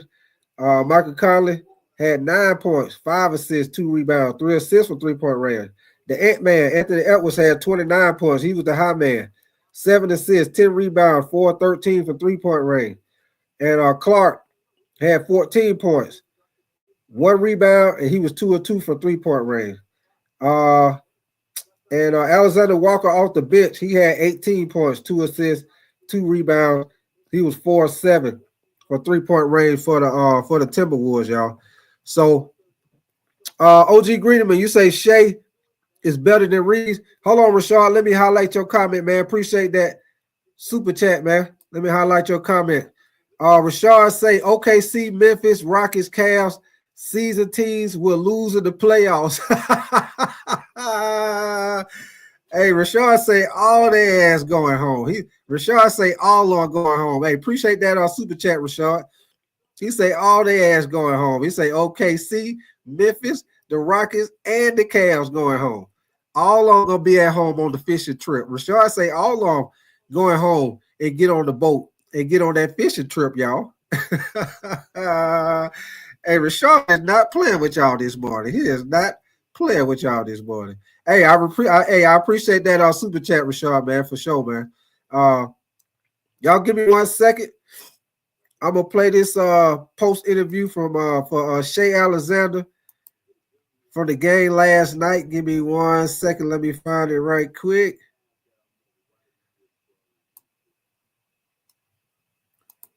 Okay, here we go right here.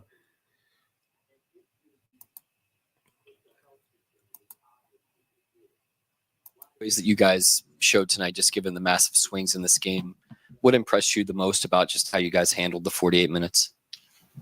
Nothing really impressed me about this group. We're so many games in. I know the character guys we have. I know what we're capable of, no matter what the game looks like. And we as a group did what I expected. We weren't perfect tonight. Obviously, our second quarter could have been a lot better. But yeah, we did enough to get a W, and we'll take it. And then, Dub, you guys start big, and then throughout the night, throw so many different things at them. Late, you go super small, where you're probably the tallest guy on the floor. I mean, that's super small? Yes. In comparison, right? So, yeah, just what's it like to be able to spring that on teams late, and why do you think it was so effective? I think it was effective because they went small too. So this is like the first time this year where we've been able to really be able to match lineups with people. So it's good to have different looks, and a lot of it is just credit to the guys coming in that are trying to fit that rotation. To be able to kind of do that and not really know when we're going to go to it is special, and guys embrace the moment doing it. So it's good that we have that in our back pocket to be able to kind of switch the rotations up and see what fits and what doesn't down the stretch. Shay, obviously from jump, they come out sending too aggressively. They force a couple uncharacteristic turnovers, and by the fourth quarter, you're kind of solving that. You're working through that. You're moving the ball. You're making the right reads. Just what changed through the course of the game for you specifically? Nothing at all. They weren't doing anything special. It was just me being careless on a few possessions, a few unlucky bounces. I could obviously come out better out the gates, a little bit more assertive, a little bit more decisive. It's basketball. It's a 48-minute game. I knew the tide would turn. I knew it wouldn't be like that the whole night. Yeah. The pull-up three you hit in transition during that run, what'd you say to the bench after that? I don't remember. You remember? I can't say it. Were you on the bench? I really don't remember. I do. Next. I really don't remember. It'll be on. I blacked out. I don't remember. Yeah, no, I just can't. I actually can't say it on the thing. Swore? Badly? Next. I must have said the F word. I said the F word? I'll tell you after. Okay. What does it say about the character of the team? Obviously, you guys are the lead, but just talk about, basically battling through the storm and actually holding on to that at the end of the game too, with them fighting back. Yeah, we know what it takes to win games, no matter the environment, no matter the team. And it's usually the same formula for us. And for us, we know that it's about just getting to that possession after possession, following the game plan, and then just reading the game from there. We know when we do that, no matter the deficit, if there's enough time, we can get it done. And like I said, we weren't perfect tonight. There was lulls. We had some really good moments, some bad moments, but we turned it on when we needed to and got a W.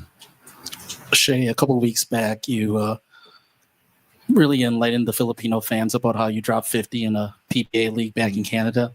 Can you tell us how you got involved in that and what that experience was like for you? How did I what, sir? How you got involved in the PBA league out there in Canada and what that experience was like? Yeah, there's a lot of Filipino people in Toronto and Hamilton, where I'm from. And 3 of my best 5 friends are Filipino. So, and I grew up with them through elementary school and high school. So, just naturally every Sunday I played PBA. It was some of the funnest times of my life. Obviously, you said there's some things you guys could have improved on during the game. What positives do you take into tomorrow's game? Obviously, you got back-to-back now. Yeah, we know we look at those stretches where we were really good and what we were imposing on the game, physicality, making them play not to their making them play to their weaknesses. And when we do that, we give ourselves a chance no matter what the night looks like shooting wise. And I think as long as we do that tomorrow night, we'll give ourselves a chance. Dub, you hit some massive threes in the fourth. AC did. Wiggins did. What's sustainable about the shots that you got late against their defense? The way we're generating them, the ball is moving, we're touching the paint, spraying out. Saw a lot of them. Chet had another big one. Yeah, he did. I think I threw it to him, but just off generating one mores and driving kicks and understanding what we're trying to get accomplished during the zone. So a lot of those were not even end of shot clock. AC's was, but it was after moving the ball a lot. But just trusting each other to make the right play, and we're getting good offense and good threes off. Last one, Joel. Mark was asked earlier in the week about just the lack of close games, clutch games, I guess, that you guys have been a part of this season. He asked if he was worried about it, and he sort of said that he knew the game and he preferred to win big. But for either of you guys, where is the level of concern? I guess, what is it like to get this kind of game at this point in the season? Yeah, they're gonna start coming up, the close games down the stretch. It's that time of the year. Play some really good opponents fighting for seeding. Obviously, you don't want to be in the play-in, so we know it's gonna start. Close games are gonna start coming. But if you ask us, we would want to blow a team out and completely dominate every night we can. We've done that more often than not, and we try to win the game at the end of the day, and we'll take the W's. But late games are going to come. It's the end of the season, the playoff, the late games are going to come, and we have to be ready for them. We will. stood out to you about just the composure you guys had, huddles throughout the game flow, when there were some pretty wild swings and critical pockets of the game? Yeah, I mean, hey, look at your boy Chet Holmgren, man. Chet look like a rock and roll star up there, man. Hey, Chet look like he finna pull the guitar from behind his back, man. Hey, Chet look like he finna play that guitar, man. Hey, shout out, hey, Chet be hooping though, man. But here we go. it's not unexpected when you're playing against a good team with good players. You know, they're going to make runs, they're going to make plays, and and they have good coaches too. They're going to make adjustments, and it's our job to do the same out there. And you know, I feel like we did a really good job of having composure, staying together, and doing what we had to do.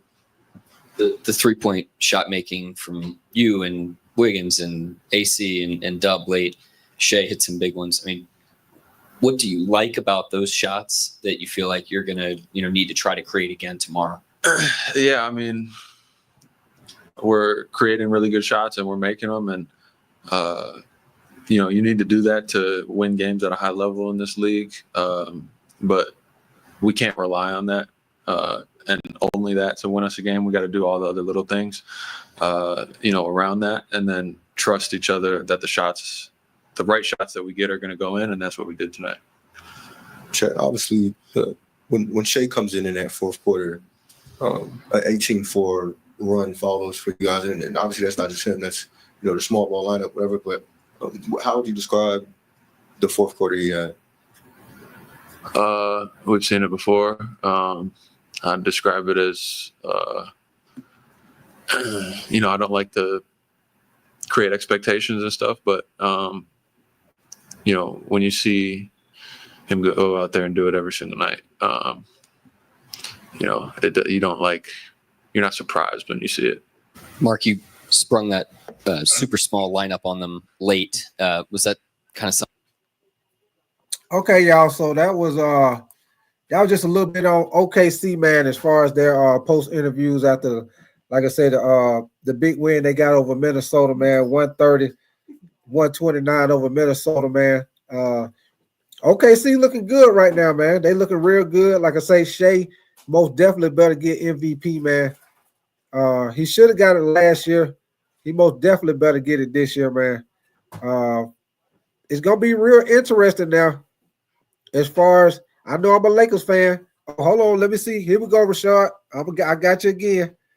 Let's see what you're saying. Give me 1 second. You say playoff threats are Lakers, Timberwolves, Denver, Boston, and the Milwaukee Bucks. Hey, Rashad is not playing with y'all ass this morning. He said the playoff threats are the Lakers. I'm assuming, TIM, I'm assuming you talk about the Timberwolves, right, Rashad? Denver, Boston, and the Milwaukee Bucks, man.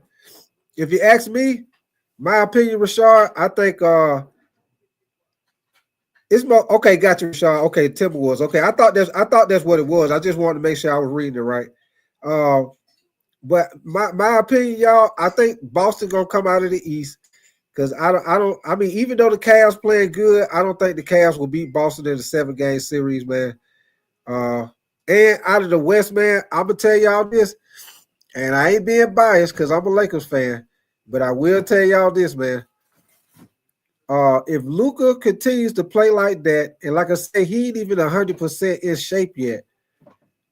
By the time playoff time comes, if nobody get injured on the team, hey, the Lakers gonna be a problem in the playoffs, man.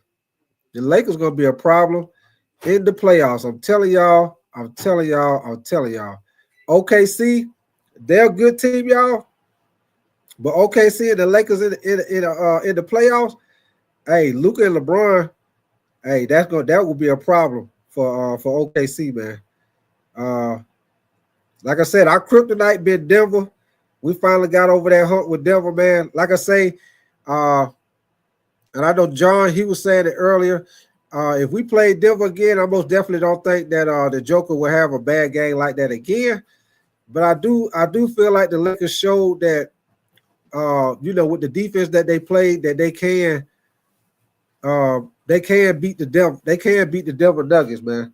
That's another thing, Rashard. All of them, all of us, all the boys need to get in the weight room over there with OKC, man. Check, he's slim as hell. I mean, Shea, it don't really matter for Shea because the type of game he play. He a guard, so Shea, he cool. But check slim as hell, man. He most definitely slim as hell. But yeah, man, that's just my opinion, man. Most definitely watch out for the Lake Show. And I most definitely feel like Boston coming out of the East, man. I will tell y'all this, though. If Dallas mess around and they're able to get in that play-in, if they don't drop too far out with their big man, if they don't drop too far out with them missing their big man, and they're able to get in that play-in and make it in the playoffs, I will tell y'all this, and like I say, I ain't going to be biased because I'm a Laker fan. If Dallas able to get into the playoffs, if they don't drop too far out, and they're able to get into the playoffs with their big man, that's going to be a problem for everybody. Believe that. That's going to be a problem for everybody. If AD come back and AD stay healthy with him and Lively in the paint, hey, that's going to be a problem. That's going to be a problem, y'all. So just throwing that out there at y'all, man. Just throwing it out there at y'all. Somebody earlier was talking about Embiid, a fact that trading Embiid, getting rid of Embiid, man. And while I was looking at that, man, I found a little something about Embiid as far as with Philly. I'm gonna play this for y'all, man. This is a thing I caught off of ESPN when they're talking about the situation with Embiid and what Philly should do as far as if they need to break up that team or what they need to do, man. So I'm gonna play this for y'all also. What up with you, BJ, man? I ain't even see you up there. What up, BJ, man? You say, what up? You say, anybody got some jelly? Hold on. Wait a minute. BJ, so you be, hey, BJ, my boy, man. BJ coming in here being, hey. BJ say, anybody got some jelly for this dry ass biscuit? Hey, BJ, you better stop at the Dollar Tree, man. You better stop at the Dollar Tree, man, and get you a big old jar of jelly, man. Hey, go out there by that Dollar Tree and get you some jelly for that biscuit, BJ, man. Quit being cheap, BJ, man. Trying to get them free packs of jelly, man. You better go on over there in Dollar Tree and get you a spoon. And while ain't nobody looking, open up that top, dip that spoon in there, and get you a spoonful of jelly. Put it in your pocket and come on out the stove. By the time you get out the stove, hey, your pants gonna be all messed up with the jelly. Yes, sir, man. Hey, Grasshopper, what up with you, man? You say Warriors fans are delusional. Hey, but y'all own the popping in that chat today, man. But I like it, man. I like y'all going back and forth in the chat, man. Hey, that's good conversation right there, man. Most definitely, man. BJ, you wild, boy. Matter of fact, I'm gonna play this right quick for y'all, man. And I'm gonna put the link in the chat. Oh, hold on, Rashard. Rashard on y'all ass, man. Hold on, let's get it, Rashard. Rashard with another super chat. Let me see what you say. You said the Joker will join Luka in LA when LeBron retires. Ooh, Rashard. Hey, boy, you is on their ass this morning. Hey, what your boy Mike L say? Hey, we're gonna kill him in the morning. We're gonna kill their ass in the morning. Hey, Rashard is on y'all ass. I will say this, Rashard. Man, if Luka come to LA to play with the Joker, it's a wrap, man. You might well forget that. It's a wrap. It's a wrap. Hey, that'd be like the and this ain't racist to nobody out there. I ain't being racist. I'm just telling the truth. Hey, that'd be like the white Kobe Bryant and the white Shaquille O'Neal for the Lakers. Hey, that's what it'd be for the Lakers, man. Hey, and don't nobody out there take that the wrong way. Hey, I'm just being honest. Hey, Luka and the Joker on the same team, man, that would be wild. Rashard, hey, that was a good comment right there, man. That was a great comment, Rashard. That would be wild, man. If the Joker would to come play with Luka with the Lakers. Woo-wee. Hey, Hey, Rashad, don't start getting me hyped up, man. Don't start getting me hyped up, man. Hey, that would be, hey, with the way Luka is with his passing, the Joker and his passing, hey, and I'm gonna tell y'all this: if they was able to keep Austin Reeves, man, come on, man. If they was able to keep Austin Reeves with Luka and the Joker, they could get Rui. They could get Rui. Well, you know what? If we could just now, I'm gonna tell you something, Rashard. If we could just straight up just sign him instead of having to trade for him, and we able to keep Rui in the process, if we able to keep Rui and Austin Reeves, and we could just straight up sign him. I don't know when his contract up, but if we could just straight up sign him, ooh, boy, that would be crucial, boy.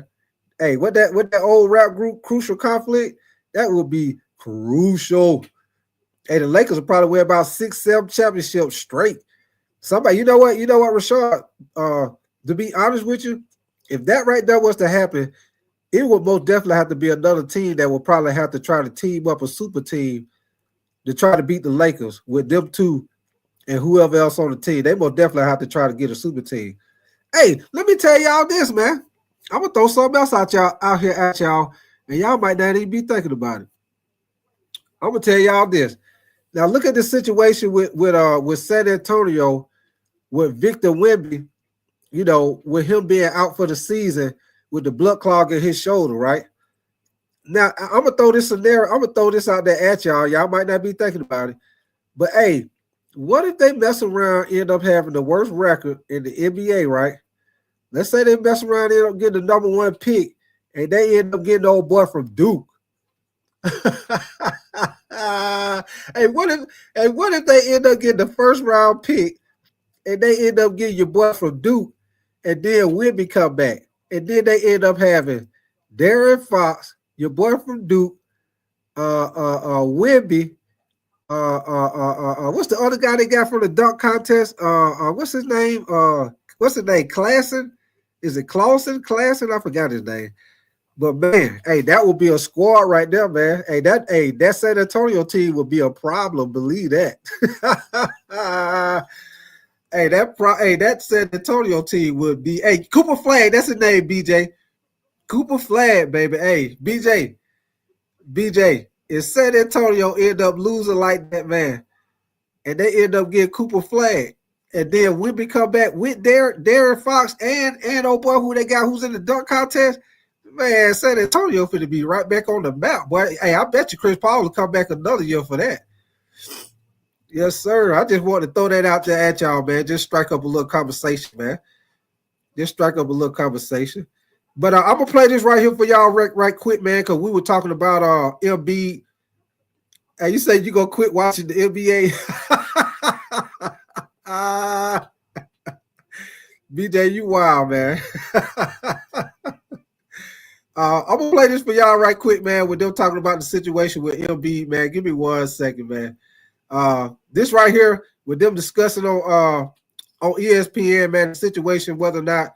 Well, I ain't gonna say whether or not. Well, what the 76ers need, what they should do with Embiid and you know, with their team, man. Somebody else was saying that earlier in the show, man. I forgot who was saying that, but somebody said that in the show, man, about 76ers need to, you know, just trade Embiid and Paul George or whatever and try to build a team around Maxey, man. So I'm gonna play this for y'all. Appreciate y'all coming through, kicking it with me, man. If y'all new to the channel, y'all most definitely subscribe to your boy Big Tight, man. I think I'm like 28 or 29 subscribers away from being at 1,000, y'all. So, hey, if y'all ain't already subscribed, hey, y'all subscribe to your boy, man. Go on and get me up there to that wow. Appreciate y'all coming through, man. Y'all double tap that screen for the likes. And like I said, man, y'all most definitely can get y'all a super sticker, super chat. And you also can be a member to the channel. I'm going to put the link in the chat. Y'all give me 1 second. I'm going to put the link in the chat, man. If y'all want to be a member to the channel, y'all most definitely can hit that link right there. The membership start at $2.99 a month. It's 3 levels. It's the starter. You got the all-star, and then, of course, at the 3rd level, you got MVP. So if y'all want to be a member to the channel, y'all most definitely can hit that link. That's to my channel. Y'all can also hit that if y'all want to look at some of my other videos I got I got a bunch of damn videos. I didn't even realize I had done did that many damn shows. But here we go, y'all. I'm finna play this for y'all. Y'all give me 1 second.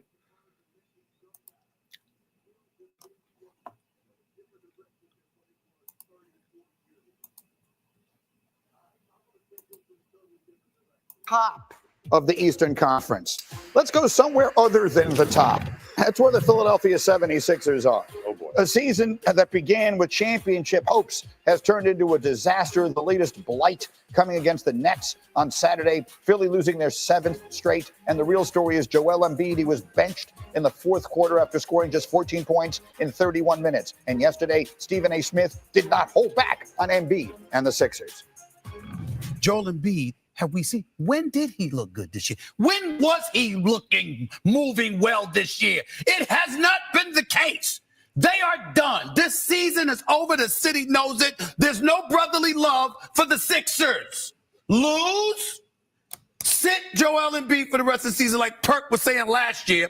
Sit Paul George while you're at it and just be done with it and prepare for the next 3 years because this season is a joke.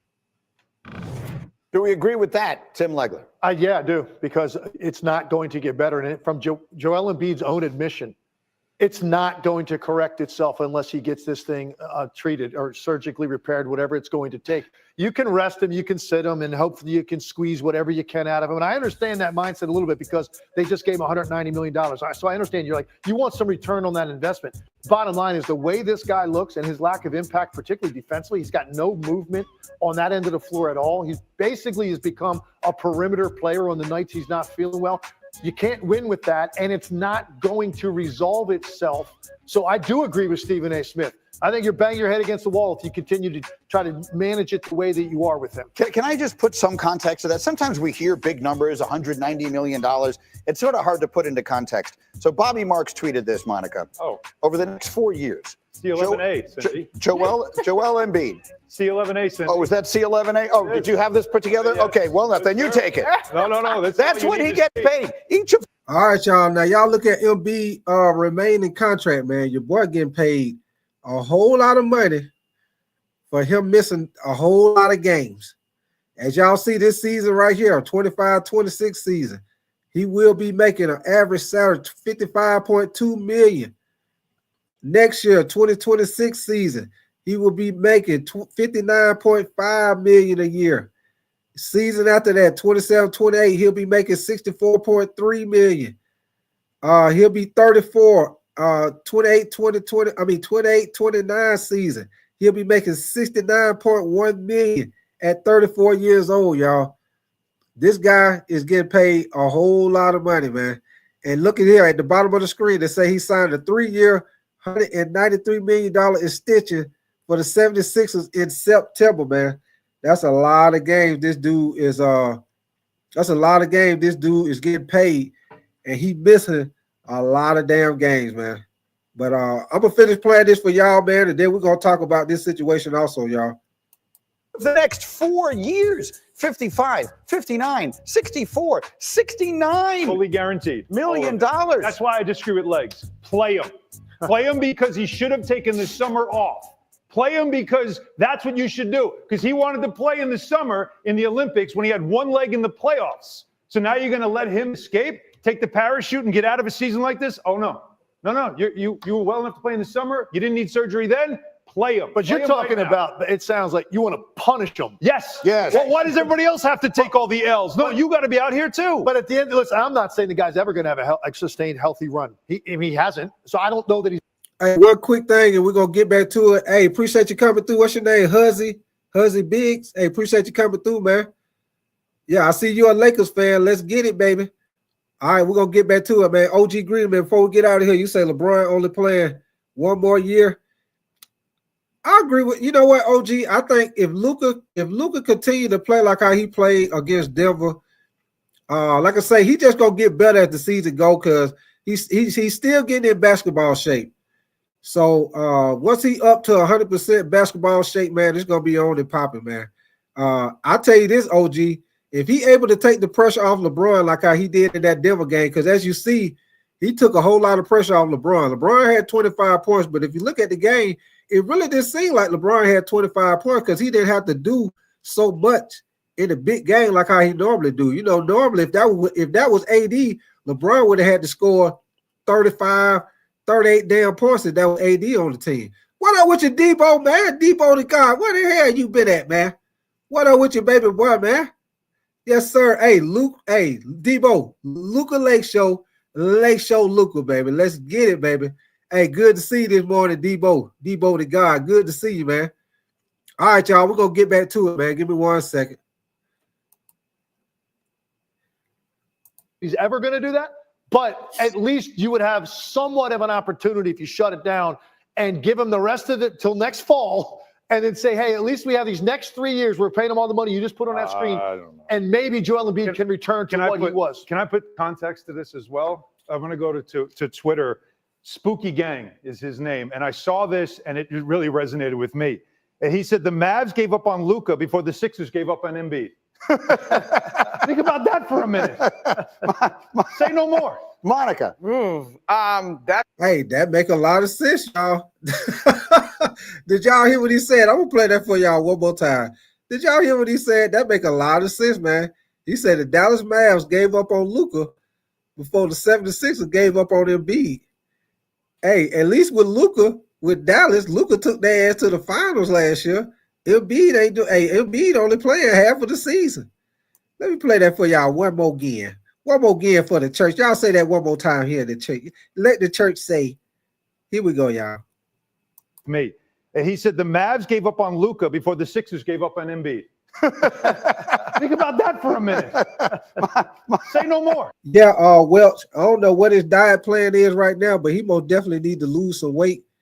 I don't know what they need to do as far as the nutrition, but I think if he slimmed down some, y'all, I think that'll help him be more healthier. That's just my opinion. I don't know what's going on with his body, but I do think he probably need to slim down some though.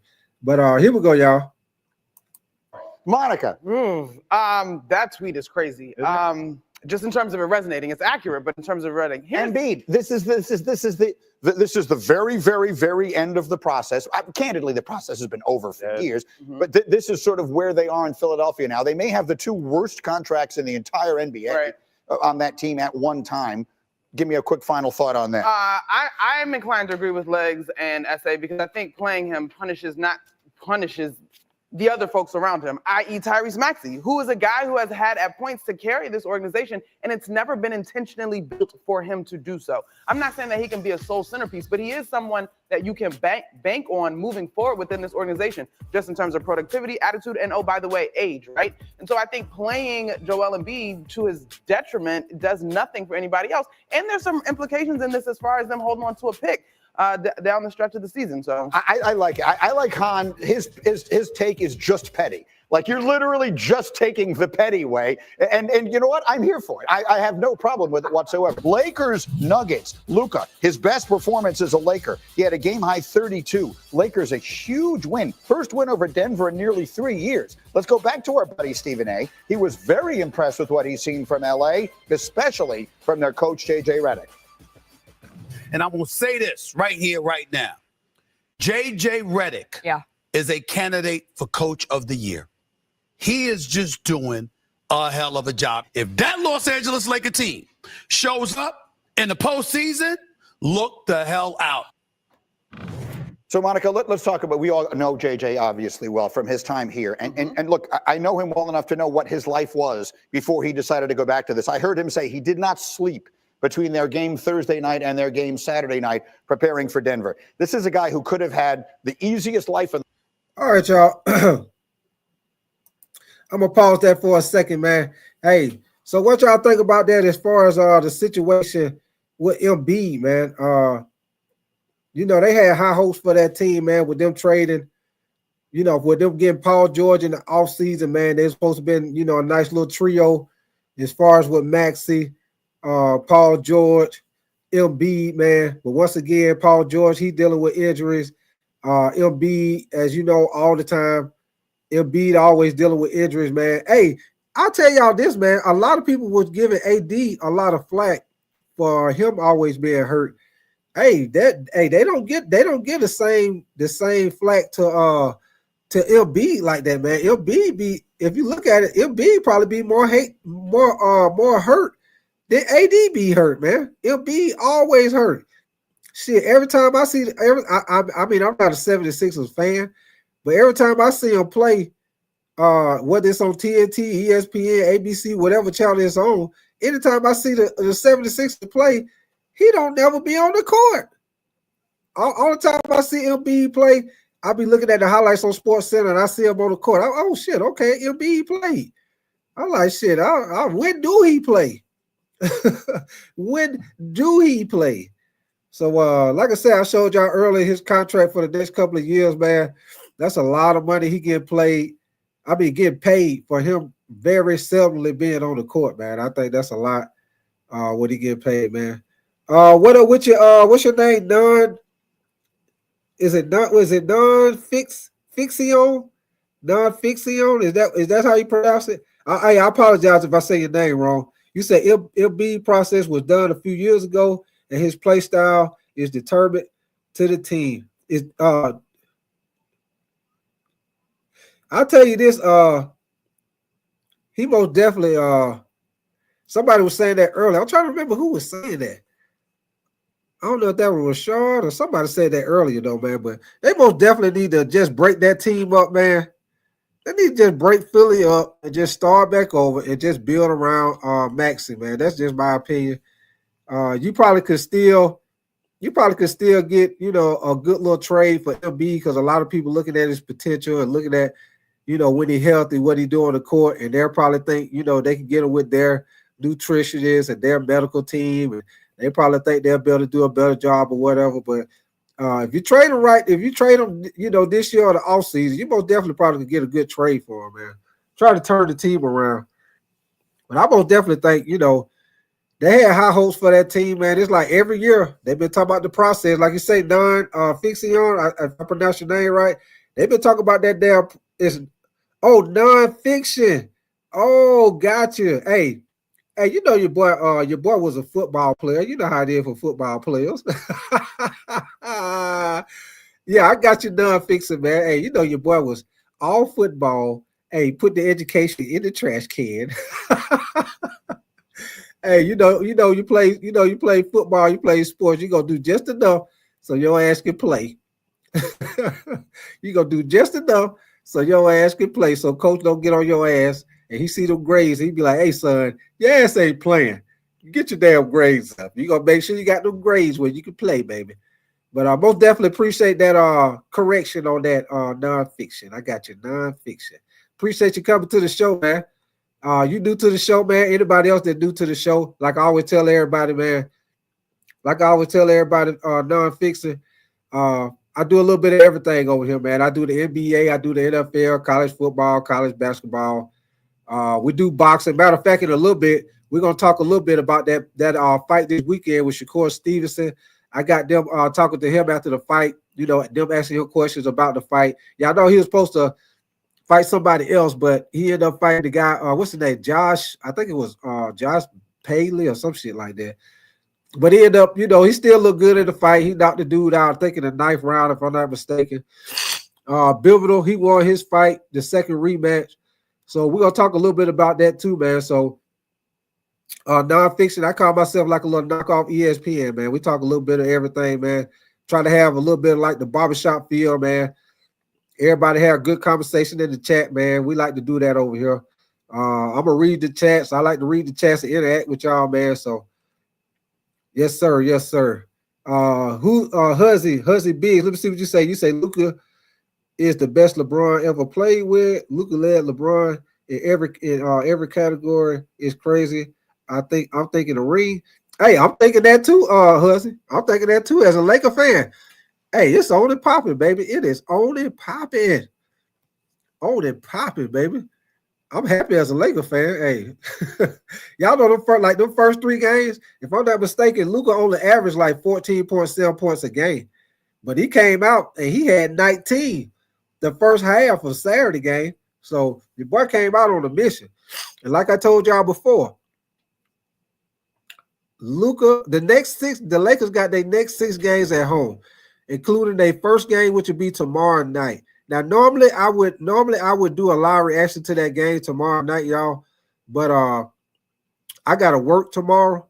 I gotta work tomorrow night, so I won't be able to do a live game reaction on that game. Normally I will do one on the Lakers, but I won't be able to do one tomorrow night because I gotta work tomorrow night. But I most definitely will be listening to it, believe that. But I will tell y'all this. Don't be surprised if a Luka, that's like a revenge game for Luka, and they playing in LA. Like I said before, don't be surprised if Luka put up about 50 points on their ass tomorrow night. They ain't got no big man in the paint to keep Luka from going to the basket and doing whatever he want to do. Y'all see how their defense was against Orlando Magic. LeBron and Luka gonna destroy their ass Tuesday night. Believe that. The one-man game, Kyrie Irving ain't gonna be able to do enough to get the win against the Lakers tomorrow night. Y'all put that in the bank. Luka will get his revenge game tomorrow night. Put that in the bank. Cash it, sign, seal, deliver. Yes, sir. Yes, sir. Yes, sir. Yes, indeed. But quick thing, y'all. Back on the NFL situation. I got a little update for y'all as far as with the NFL, as far as with the updated trade rumors they got going on right now, man. Y'all know hey, appreciate that husband, man. Appreciate that, brother. I will tell y'all this though, man. From what I've been listening as far as like the updates, and I will tell y'all this. It's been breaking news that the Carolina Panthers, which if y'all don't know, that's my team. I'm a Carolina Panther fan. They just let go Shaq Thompson. They just released him, which I'm glad they did because Shaq Thompson, he either been getting hurt or when he on the field, he ain't really been producing all that. So I'm glad they let him go. That's going to free up some money toward the salary cap. But we finna get into it, man. Let me see what you say, OG, before I get into it. You say Miles to Detroit, big tight. You heard the new. Yeah. I'm about to play that right now, OG. And you've been saying that, OG. You know you've been saying that. And what I told you before, OG, if Myles Garrett go to the damn Detroit, that is cheating. Do you hear me, OG? That is cheating. That is cheating. Oh man, that'd be crazy, man. If he go to I don't even want to think about it, Breeder, man. He go to Detroit, man. That's gonna be wild, man. Wow. Hey, what they say on the Wizard of Oz? Hey, what they say on that old Wizard of Oz when they hit the witch with the water and she be melting? Oh no, what a world, what a world, what a world. Most definitely, man. They cannot, man, that'd be straight up cheating, man. But y'all give me 1 second, man. I'm gonna play this for y'all. It's an update of what's going on as far as like trade rumors with the NFL. Y'all know how we do it, man. We we talk about a little bit of everything, man. So we're gonna talk about we'll come back to the basketball, y'all. We're gonna talk a little bit about these trade rumors coming up, man. What up with you, Jeremy James, man? Appreciate you coming through. We're gonna talk a little bit about these trade rumors going on, man, as far as what some of these teams should do in the offseason. Y'all know Myles Garrett is a big conversation right now. But as I told y'all before, the Cleveland Browns owner say he ain't trading Myles Garrett, but Myles Garrett is trying to push his way out of there, almost like what Jimmy Butler did with Miami. So we'll see how that go. Like I said, it'd be interesting to see what the Minnesota Vikings do with Sam Darnold, especially with them drafting J.J. McCarthy. We'll see if it was me, y'all, with the Minnesota situation, because you don't know how these college quarterbacks going to turn out. Just because they do good in college don't mean they're going to do good in the NFL. Sometimes when somebody's doing good, sometimes just go with that, man. So, my opinion, if you ask me, I feel like Minnesota should sign Sam Darnold to at least a short-term contract. Maybe give him like a 2-3 year deal. And then within that process, you also kind of see what you got with J.J. McCarthy because he's coming off an injury. That'll give you a little time to see what he got. And then by the time that 2-3 year deal over, you can kind of make that decision. Okay, we don't see what J.J. McCarthy can do. Maybe you going to go with him. Or if y'all see he ain't really he really playing to y'all standards, you just continue to go with Sam Darnold. That's my opinion, y'all. But me, if I was a Minnesota coach or staff or whatever, I'm most definitely not letting Sam Darnold walk out the door. Unless the only way I let him walk out the door is unless if I could get somebody, if I could get maybe Matthew Stafford or somebody like that, I might go with that. But besides that, I ain't letting him walk out the door, man. It's too hard to get quarterbacks in the league. You cannot win in the NFL if you ain't got at least a halfway decent quarterback, man. You ain't been to no damn games without him, man. Let me see you say, Jeremy, you say keep Sam, but give him a Baker Mayfield type contract. Yeah, exactly. I agree with you. Like I agree with you with that, Jeremy. I most definitely do the same thing. Most definitely, man. You say 3 to 105. Yeah, I agree with that. I say yeah. That's a good price. That's a good price. Little over. What is that about? That's a little over. Let me see. Is that about 35?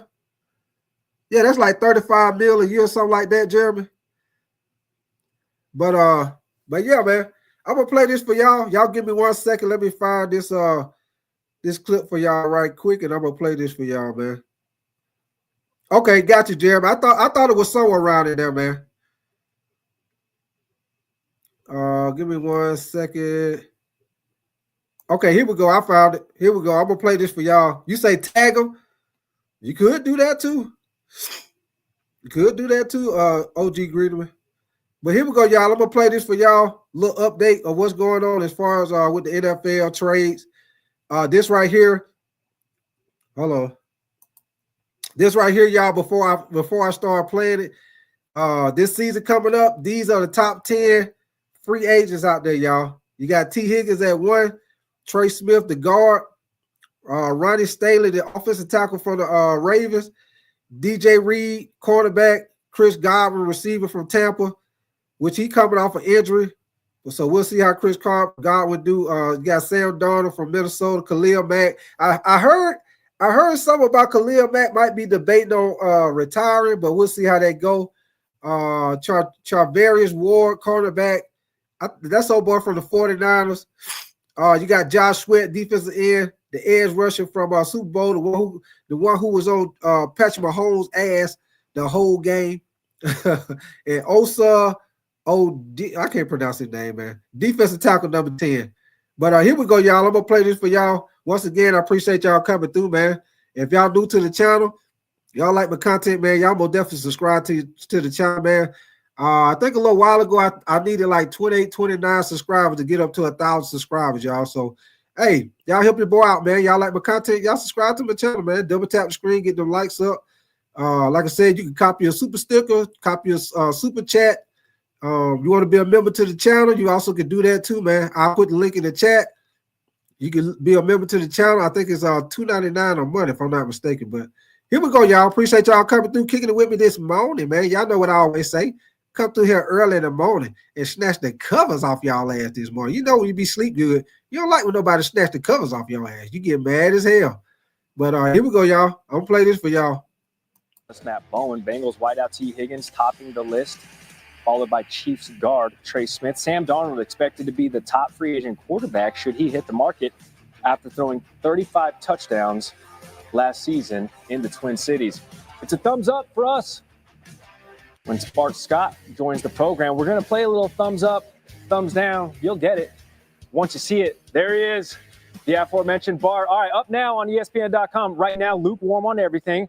Couple bold predictions for all 32 teams across that article. That includes the Vikings keeping Sam Darnold and trading J.J. McCarthy. Bart, are you thumbs up or thumbs down on that?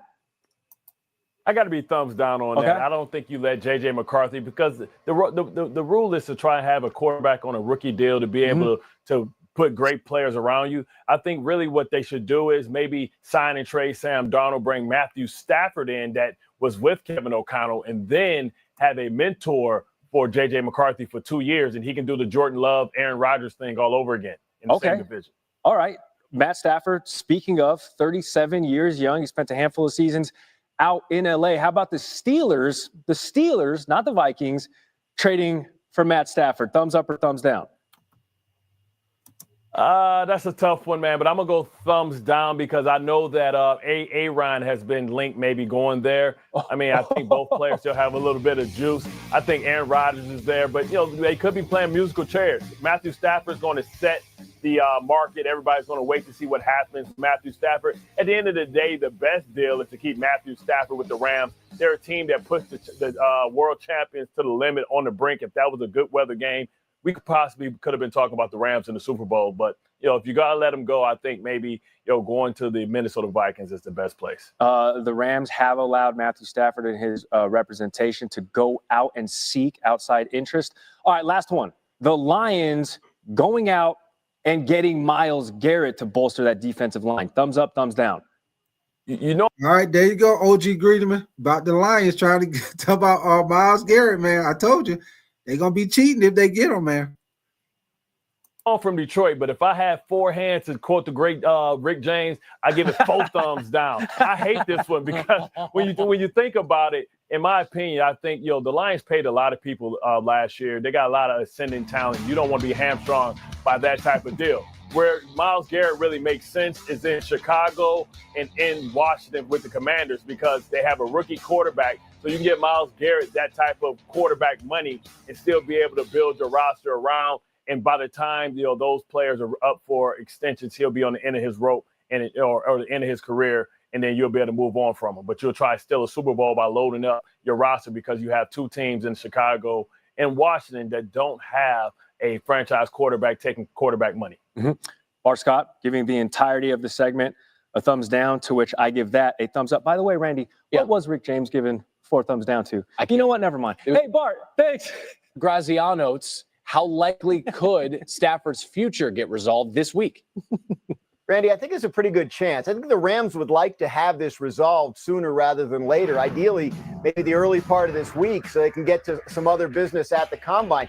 They have been talking to Matthew Stafford about what a new contract would look like. It's certainly possible they reach an agreement and he stays there, but it's also possible that they don't, in which case other teams would be interested in trading for Stafford. We've heard the Giants connected as a possibility a lot.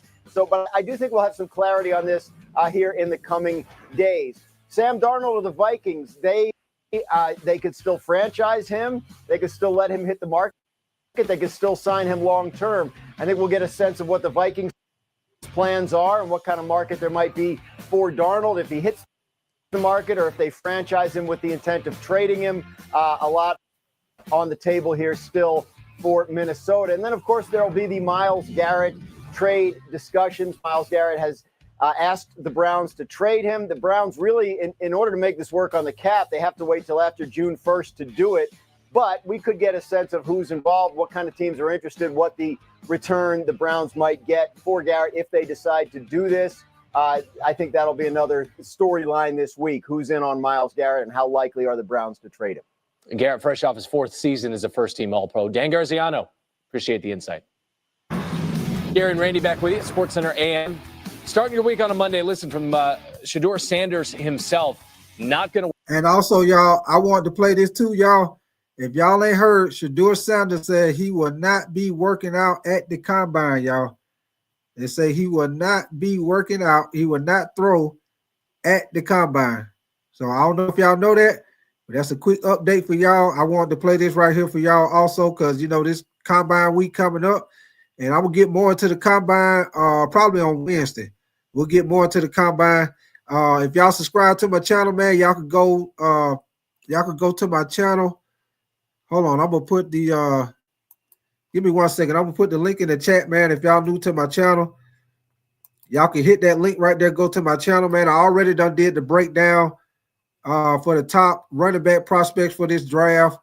I already did the top pass rushers in this draft. So y'all hit that link. Y'all can go to my channel, man, and y'all can check out my 2 shows I did as far as breaking those guys down, man.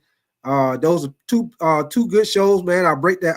I give you their strength. I give you their weaknesses, and then I also show you a couple of highlights on them as far as with the pass rusher. I show you their highlights as far as their moves. What they're working on with running backs. As far as with them hitting the holes, and I break all that stuff down, man. So if y'all like that, y'all most definitely go to my channel, man. Y'all check that out, man. And like I say, Wednesday, I'm gonna come back and I'll probably break down. Let me see. I done did the running backs. I did the edge rusher.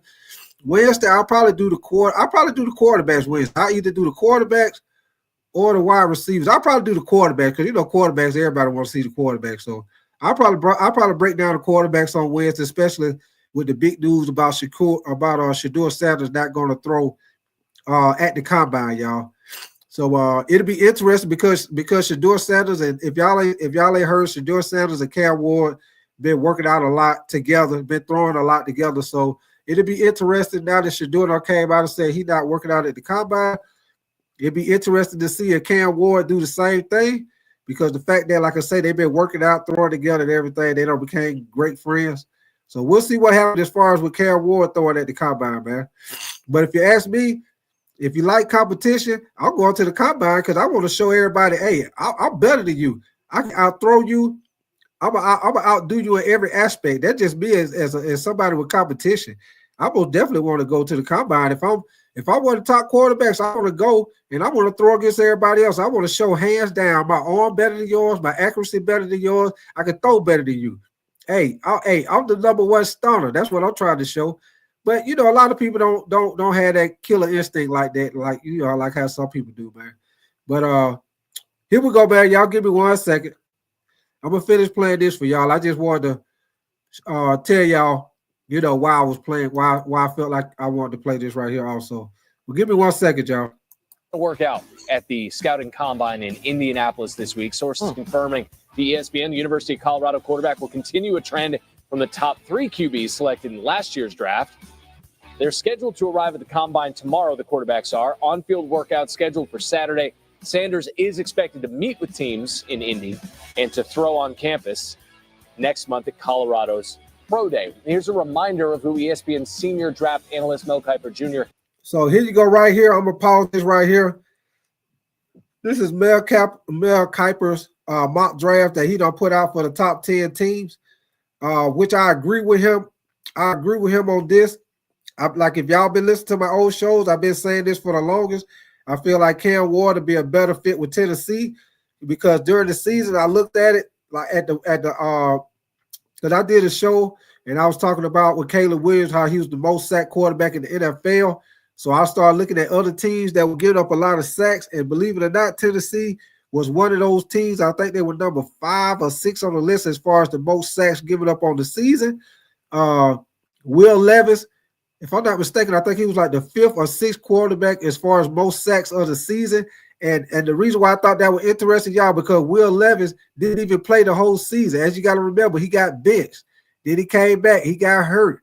And then he was out for a couple of games, and then he came back. So he missed games, and he still was in the top 5 or 6 as far as most sacked quarterback in the NFL. And if y'all know, like I know, Shadur cannot be behind the offensive line to give up sacks like that, because he is not very athletic as far as getting away from sacks.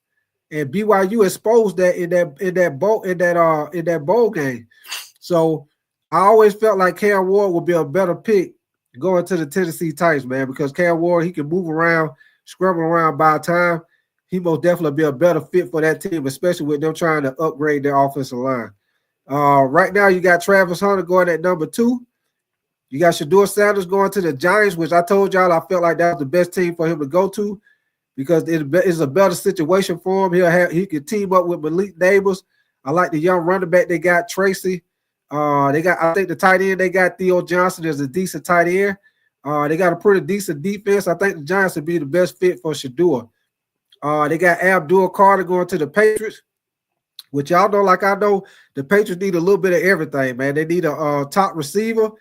They also need, pieces on defense. And I think they're going to take Abdul Carter, especially with the new coach they got, a defensive-minded coach. I will definitely agree with this. I believe they will take Abdul Carter at 4.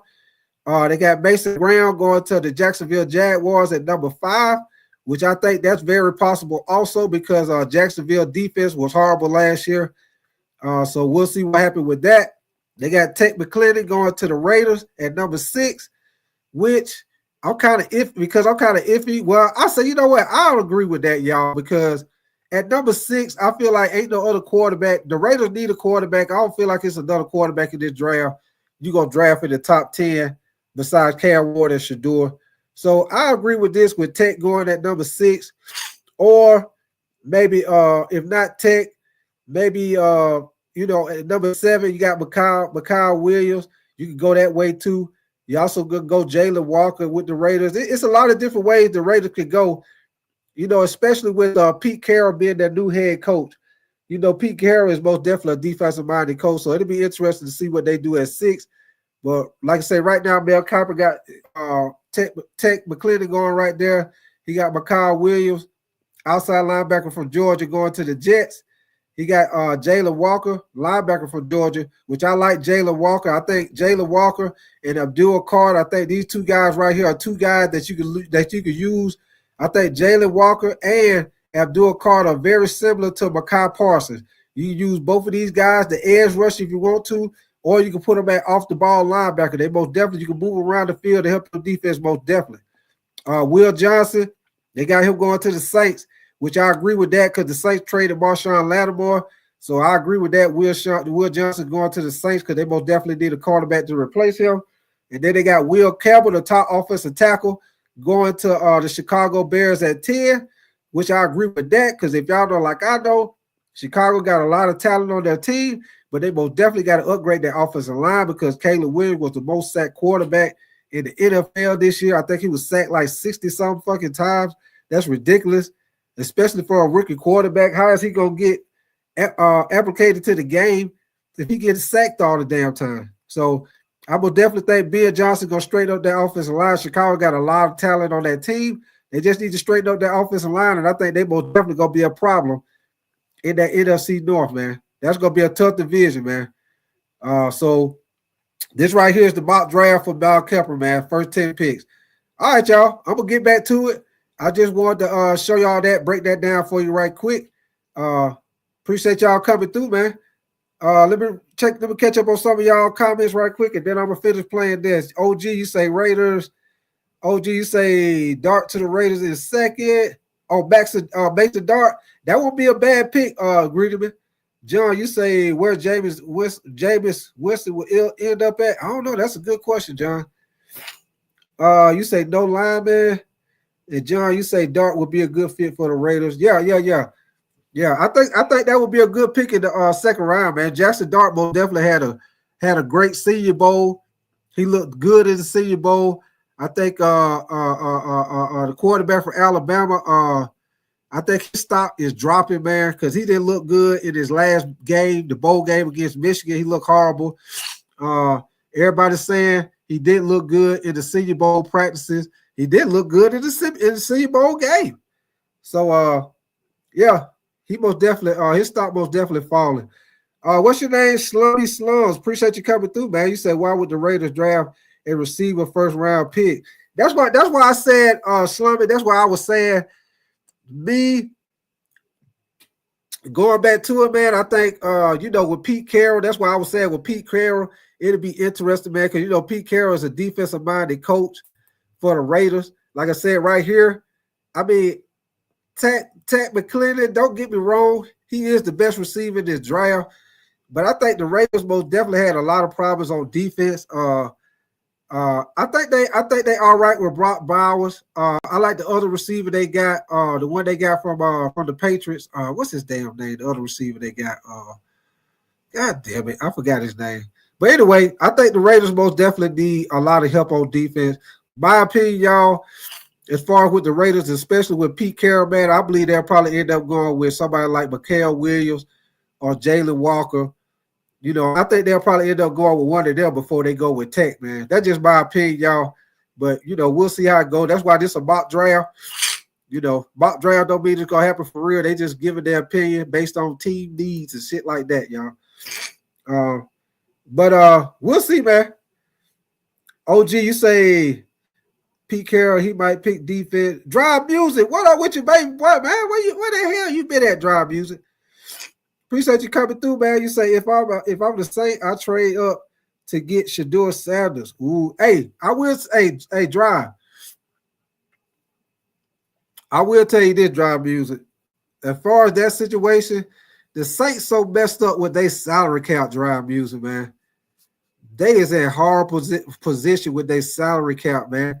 They is 81 million negative with their salary cap. And I think this draft coming up, they only got like a couple of picks. I only think they got all these damn picks. So I mean, it sound good, drive music, but I don't think they'll be able to do it, man. They too much in salary cap problem, man. Y'all excuse me, man. My allergy been bothering me. If y'all hear me sniffing this shit. What up with you, Joshua, man? Appreciate you coming through. You say people gonna regret not taking Jalen Walker. Hey, I'm a Georgia fan, Joshua. I already know Jalen Walker, he is very good, man. I feel like Jalen Walker and Abdul Carter, if you want somebody to simulate what you got out of Mekhi Parsons, you most definitely want to get Abdul Carter. You most definitely want to get Jalen Walker, man. Both of those guys, you can put them all around on your defense. You can put them on the outside and rush them. You can put them off-ball linebacker. You can rush them from the middle. You can rush them from the outside. You can do a lot of things with Jalen Walker and Abdul Carter, man. I like both of those guys.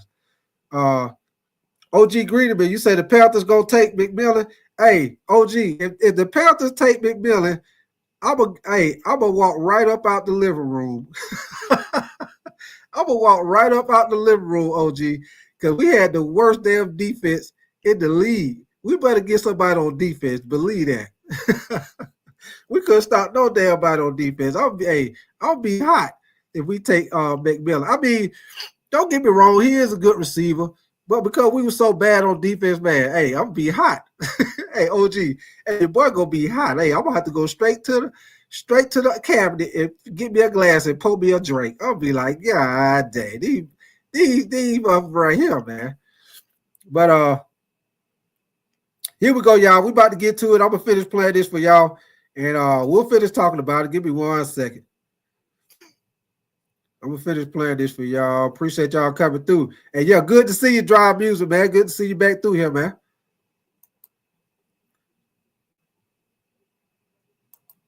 Had projected as his top 10 picks. He had the Titans taking Cam Ward first overall, followed by the Browns selecting Heisman Trophy winner Travis Hunter, and the Giants taking Shadur Sanders third overall. How about a giant of industry? It's great to have NFL insider Dan Graziano with us on SportsCenter. Dan, break out the harvesters. It's Combine week. These are the days where the deals get done, decisions are made. What's the NFL draft headline, rather, that could steal the spotlight this week?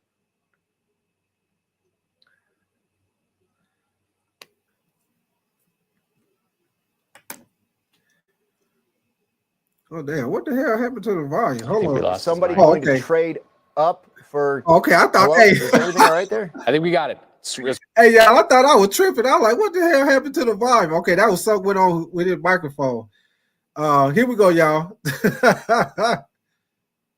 Re-rack it. Okay. What's the headline that could steal all the attention of Combine week? Well, what are the Titans going to do with that first overall pick? Are they going to take one of these quarterbacks? If so, which one? And if they don't feel like one of these guys is worth the number 1 overall pick, who's going to trade up with them to get it? By the end of this week, we have a sense of how these teams feel about these quarterbacks. Remember, it was shortly after the Combine 2 years ago that the Bears and the Panthers made the big deal with Carolina trading up to the first pick to get Bryce Young. So I think Tennessee will have a sense after meeting with these guys what they want to do and what kind of market they might have for that first pick if, in fact, they want to go a different direction at quarterback. NFL draft will hardly be the only topic at the Combine. Is Matthew Stafford going to be waking up as a quarterback next season? Still a Ram for now, despite the team giving his representation permission to gauge interest outside of LA for the 37-year-old Super Bowl winner. He does still have 2 years left on the extension he signed after helping LA win the Super Bowl in his first season with the Rams after 12 in Detroit. $4 million guaranteed in 2025, none guaranteed after that. So 2 years left, 37 years young. Matthew Stafford can certainly still spin it. Is it worth the hassle? Well, only one man can answer that question. Tim Hasselbeck in the building. Tim, is it worth the hassle for the Rams to trade Matthew Stafford?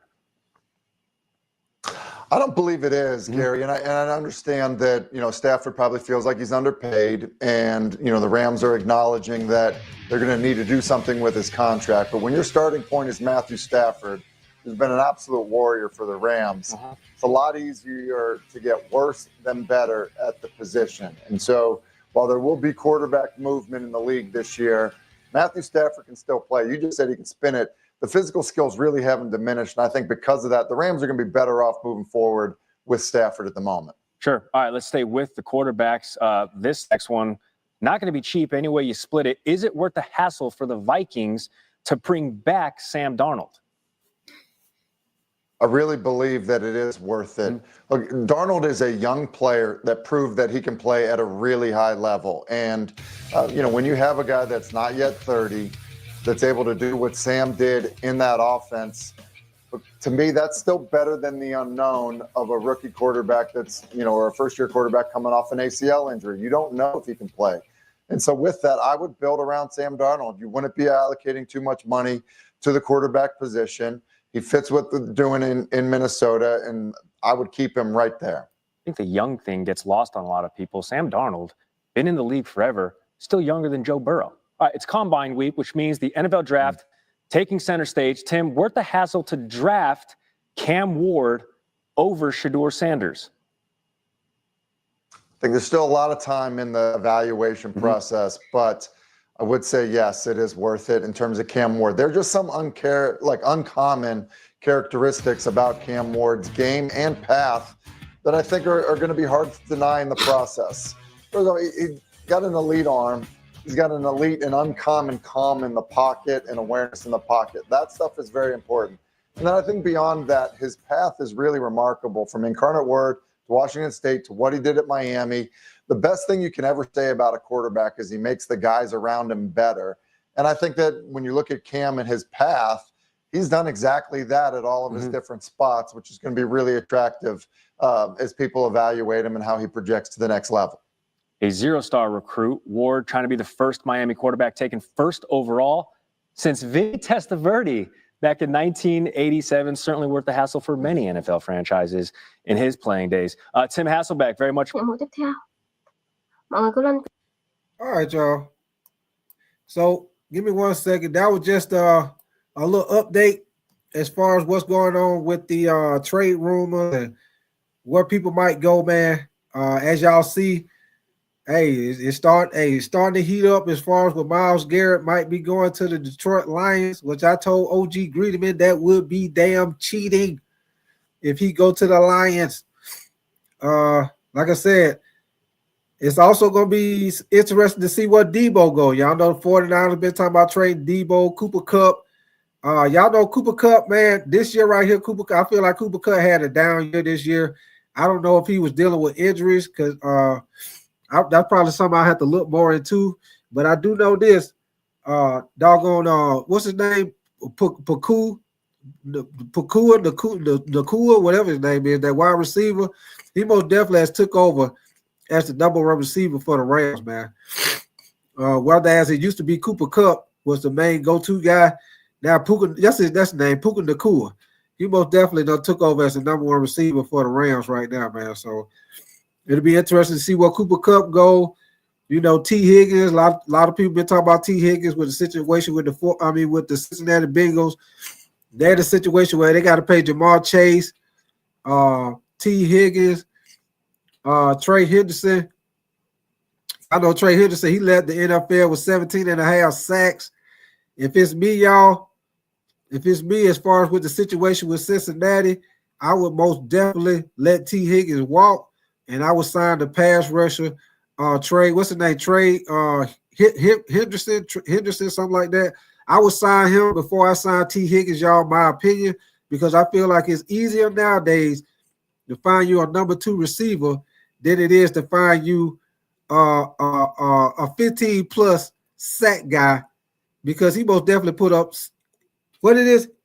Hendrickson. Okay, appreciate that, big swagger, man.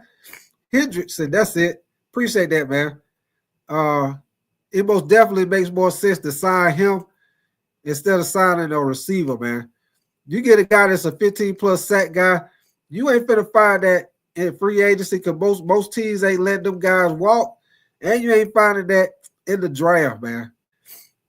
So I most definitely would keep him and let T. Higgins walk, man. It'd be easier to find a number 2 receiver than it is, to sign him back.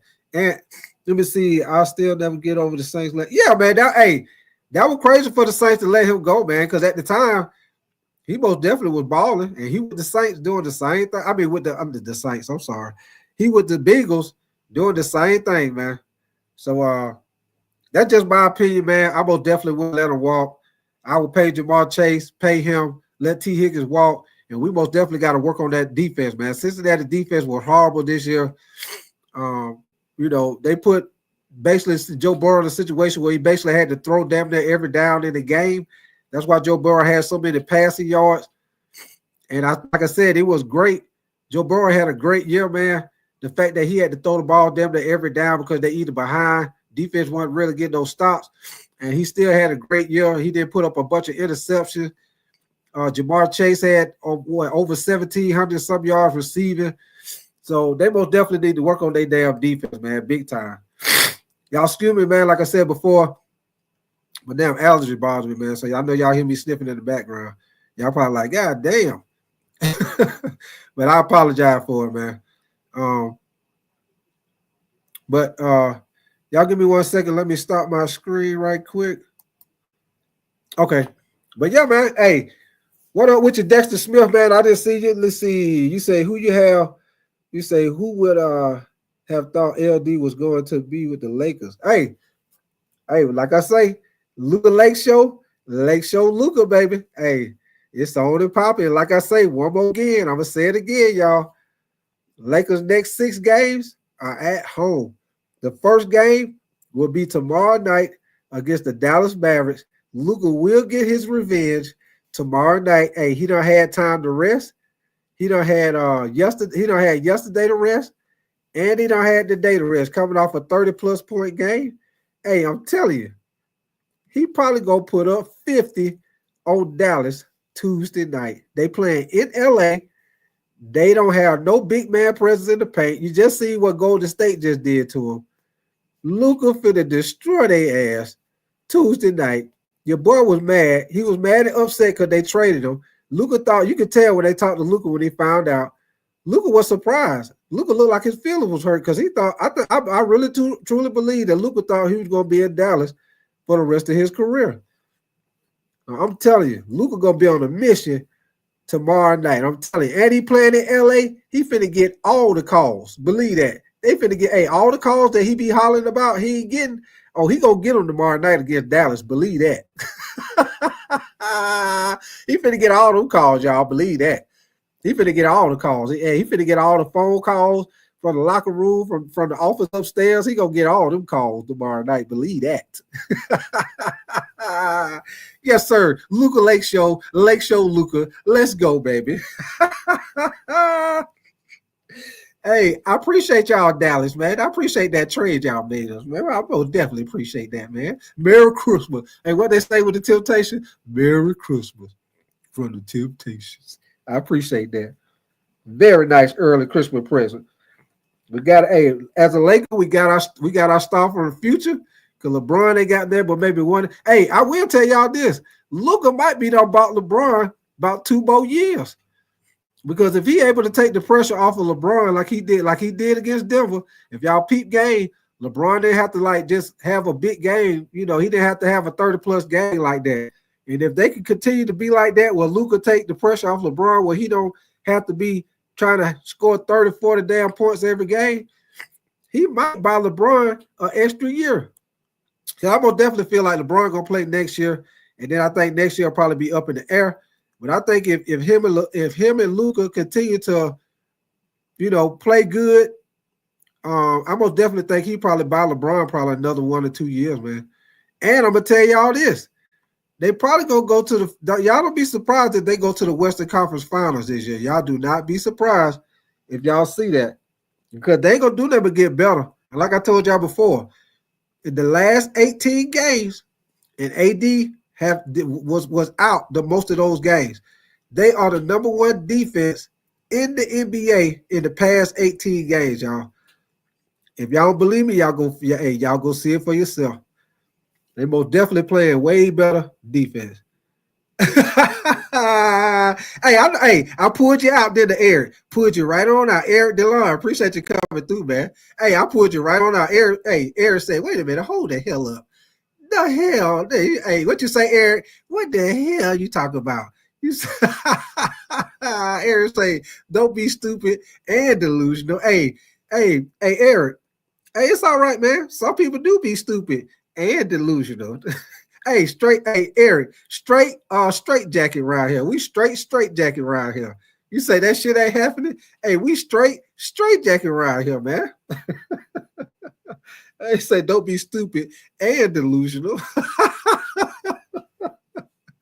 Hey, man. Hey, Eric, I'm just telling you, man. Hey, I'm feeling good as a Laker fan, man. Hey, I might be talking crazy, but hey, it's just me feeling happy at the time, man. But I will definitely appreciate you coming through, though, Eric. Appreciate you coming through, brother. Even see you say, OG, you say Lakers got Luka while Detroit can't get Myles Garrett. Hey, I told you, OG, I ain't gonna tell you again. Hey, what my grandma used to say, OG, shut your face. That's what my grandma used to tell me. Shut your face. Because like I told you, OG, that would be straight up cheating. Yeah, OG, we can't have two best people on one team. We got to start that back over and pick the team over. You can't have two best people on the same team. You got to start back over. Let me see, Mick Swagger, you said Lakers defense has stepped up. I like the energy Jackson Hayes brings too. Yeah, I was saying that earlier, Mick Swagger. Jackson Hayes, he played a pretty good game, man. I was surprised, man. I was surprised. Hey, Mick Swagger, is that Jimi Hendrix on your picture? Is that a picture of Jimi Hendrix on your picture, Mick Swagger? I'm just asking because I'm a big Jimi Hendrix fan, man. Matter of fact, I got a damn Jimi Hendrix picture on my damn wall that I got from where did I get that damn picture from? I got it from Savannah, down on the river walk down in Savannah, Georgia. I got a big ass picture of okay, that's what's up, man. Yeah, I'm a big Jimi Hendrix fan, man. I got a big ass picture of Jimi Hendrix with his guitar, man. Yes, sir. I'm a big Jimi Hendrix fan, man. My uncle Mick Swagger, I'll tell you the story about that, man. Back when I was probably maybe about 9-10 years old, my uncle was a big Jimi Hendrix fan, and he had a tape. That was back when they used to have the cassette, used to have the VHS tapes.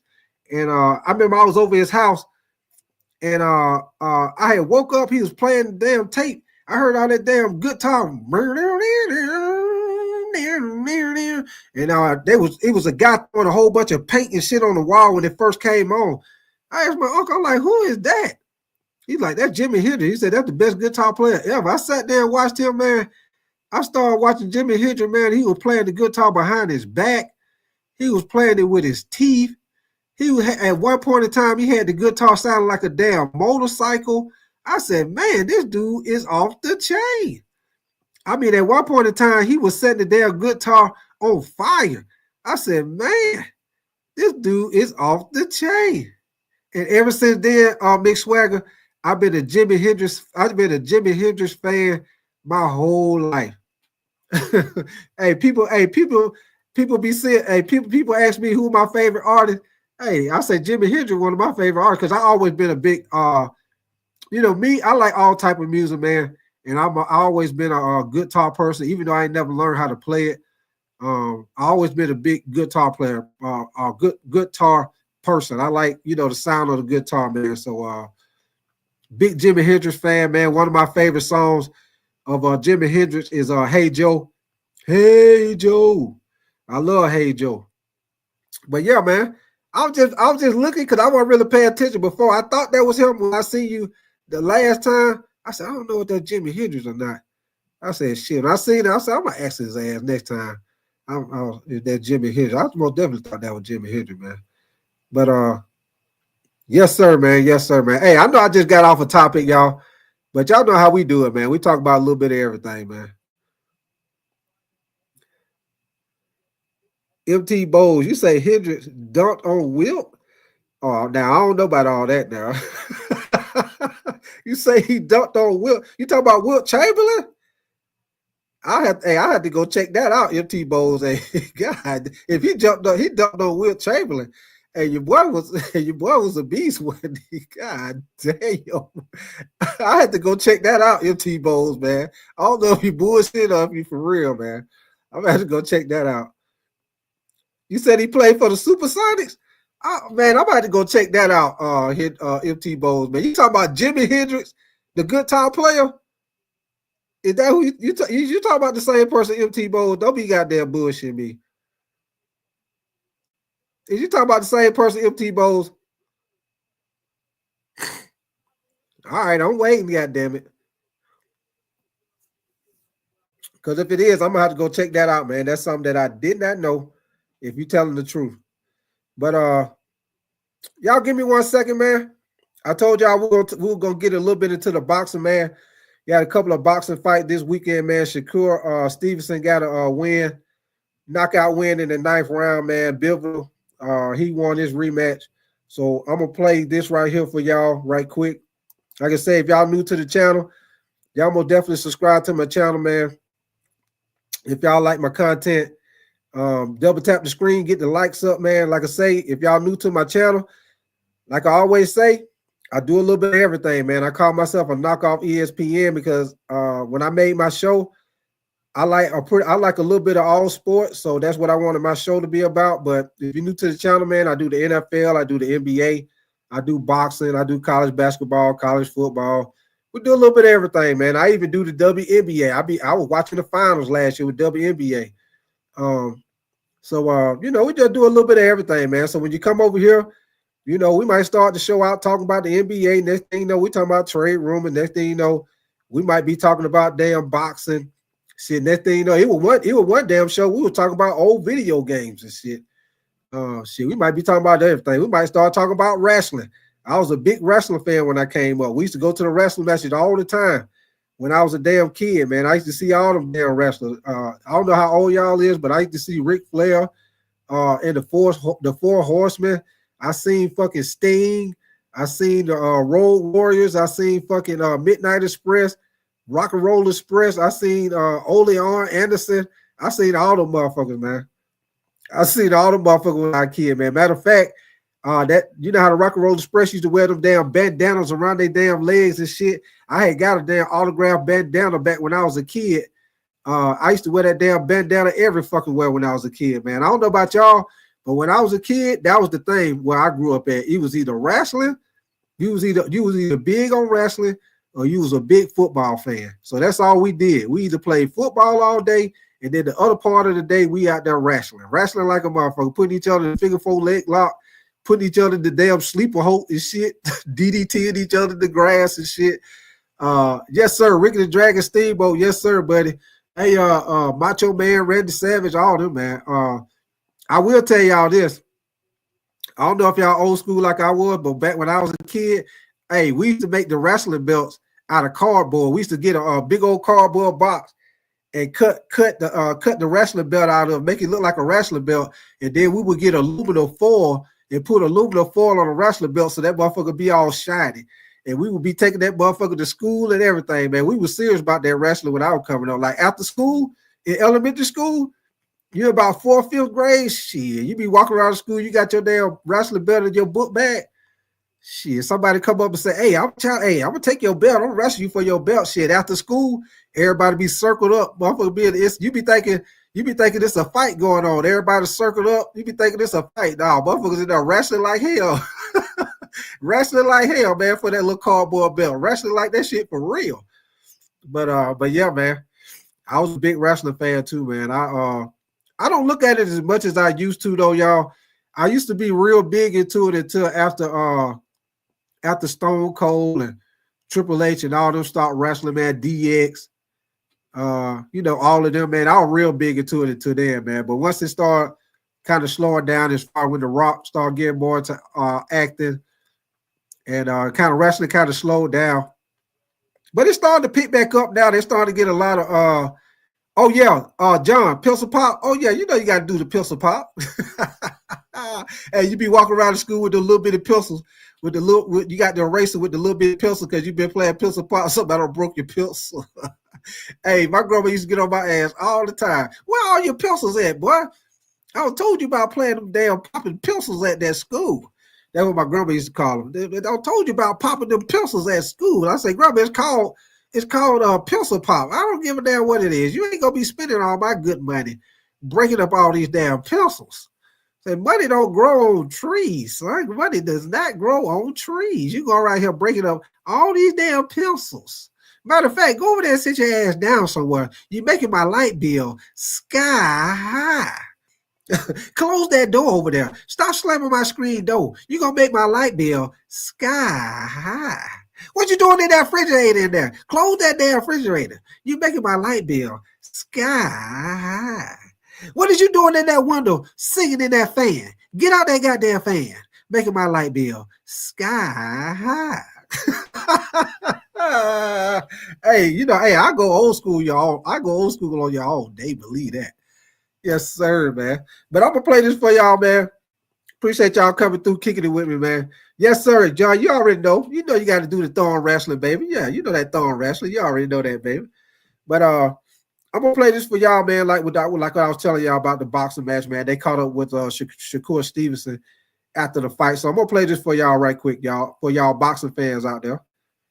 Give me 1 second. Let me find it right quick.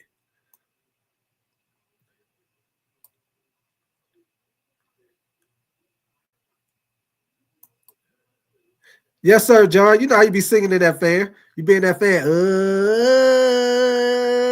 Your mom be like, get out that damn fan. Yeah, ma'am. Get out that damn fan. I told you about singing in that fan. Yeah, ma'am. Okay, here we go, y'all.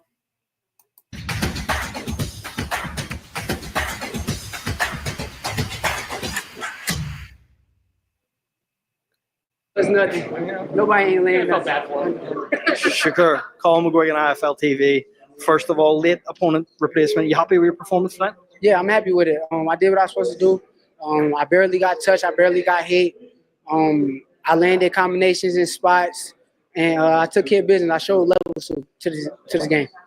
I seen you wince mid-rounds whenever you landed with that left hand. How much of an issue is that for you, SHAKUR? Obviously, we've had the surgery and stuff. Are you still worried about that hand? It is what it is. I just got to keep working and keep getting better at it. I got to perfect it. And in my downtown, I got to take care of it. So I'm going to get on it. I got to find the best of the best doctors in the world. And once I do, everything's going to be okay. But did y'all see me?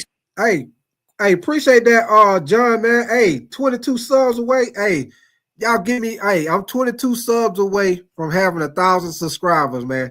If y'all listening to me, man, if y'all ain't already subscribed, y'all get your boy them 22 subs, man. Get me them 22 subs. Get your boy at that thou wow, man. I'm trying to get to 1,000 subscribers, man. That'll be real big, real you know, that'll make your boy day, man. Give me them 1,000 subscribers, man. 22 subscribers away. I know 22 of y'all can subscribe. Go and subscribe for your boy. Even if you don't listen to me no more, just subscribe to your boy. I'm gonna definitely appreciate you, man. But here we go, man. I appreciate that update, John, man. Most definitely, man. But here we go, man. I'm finished playing this for y'all. You switch out there? I switch orthodox. Boom! You happy with that tonight? Yeah, for sure. Definitely. How tough was Josh Padley? Was he tougher than you expected? Hey, why your boy SHAKUR Stevenson look like he in middle school? Hey, your boy SHAKUR Stevenson, hey, he got that baby face, boy. He look like he in middle school. He got some hair on his face, but he most definitely like he about the 8th, 9th grader for real though. But here we go, man. Yeah, he definitely was tough. He took some good shots. He tried to give some good shots back. He just couldn't land. And he's a good fighter. SHAKUR, obviously, Tank Davis is the name on everyone's lips. Eddie Hearn spoke about it. Tank tweeted tonight, LOL, during the mid-rounds. What do you make of that? That's what he's supposed to do. He got to do that. But once again, he got to fight next week, right? So let's see. Let's see what he do. He fighting Lamont Roach next week. I don't think it's going to be an easy fight.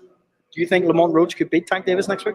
I think, yes. I think it's possible. I think Lamont Roach is a good fighter. So he better shut up and stay focused. What's the conversations been like with Turkey LL Sheikh about that Gervonta Tank Davis fight? Because Eddie says he wants to make it. Turkey want to make the fight too. I think that once again, it's the biggest fight in boxing. He won it. I won it. Now it's all up to Tank.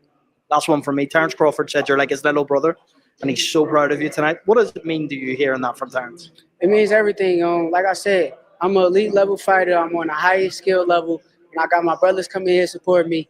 I could listen to him a little bit more because he knows what he's talking about. So I appreciate him, and I thank him for coming. SHAKUR, thanks for your time. Appreciate it. All right, y'all. That was SHAKUR Stevenson.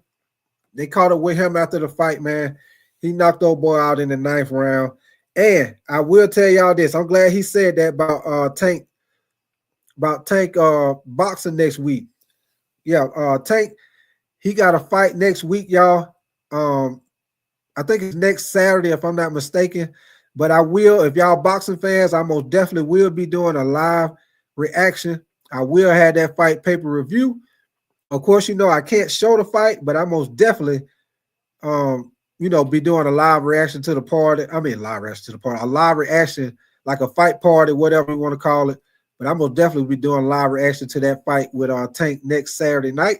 So if y'all boxing fan, y'all come back and check me out next Saturday night. Most definitely it's going to be on and popping, baby. Yes, sir. And also, you say, OG greeted me, you said Curry at Davidson. Yeah. You remember Curry at Davidson, but Curry was looking like he was in like 8th, 9th grade. He had that young face, boy. He was looking young as hell on there, man.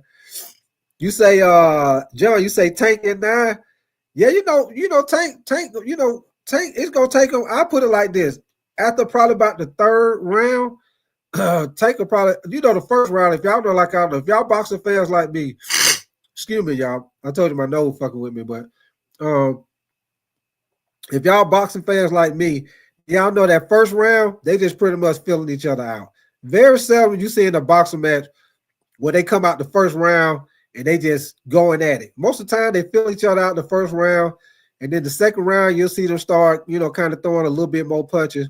By that 3rd round, they pretty much starting to figure each other out. That 4th round is on the popping. A good boxer, by the 3rd round, he pretty much done figured out what you're trying to do. He pretty much done figured out how he can hit you, when he can hit you.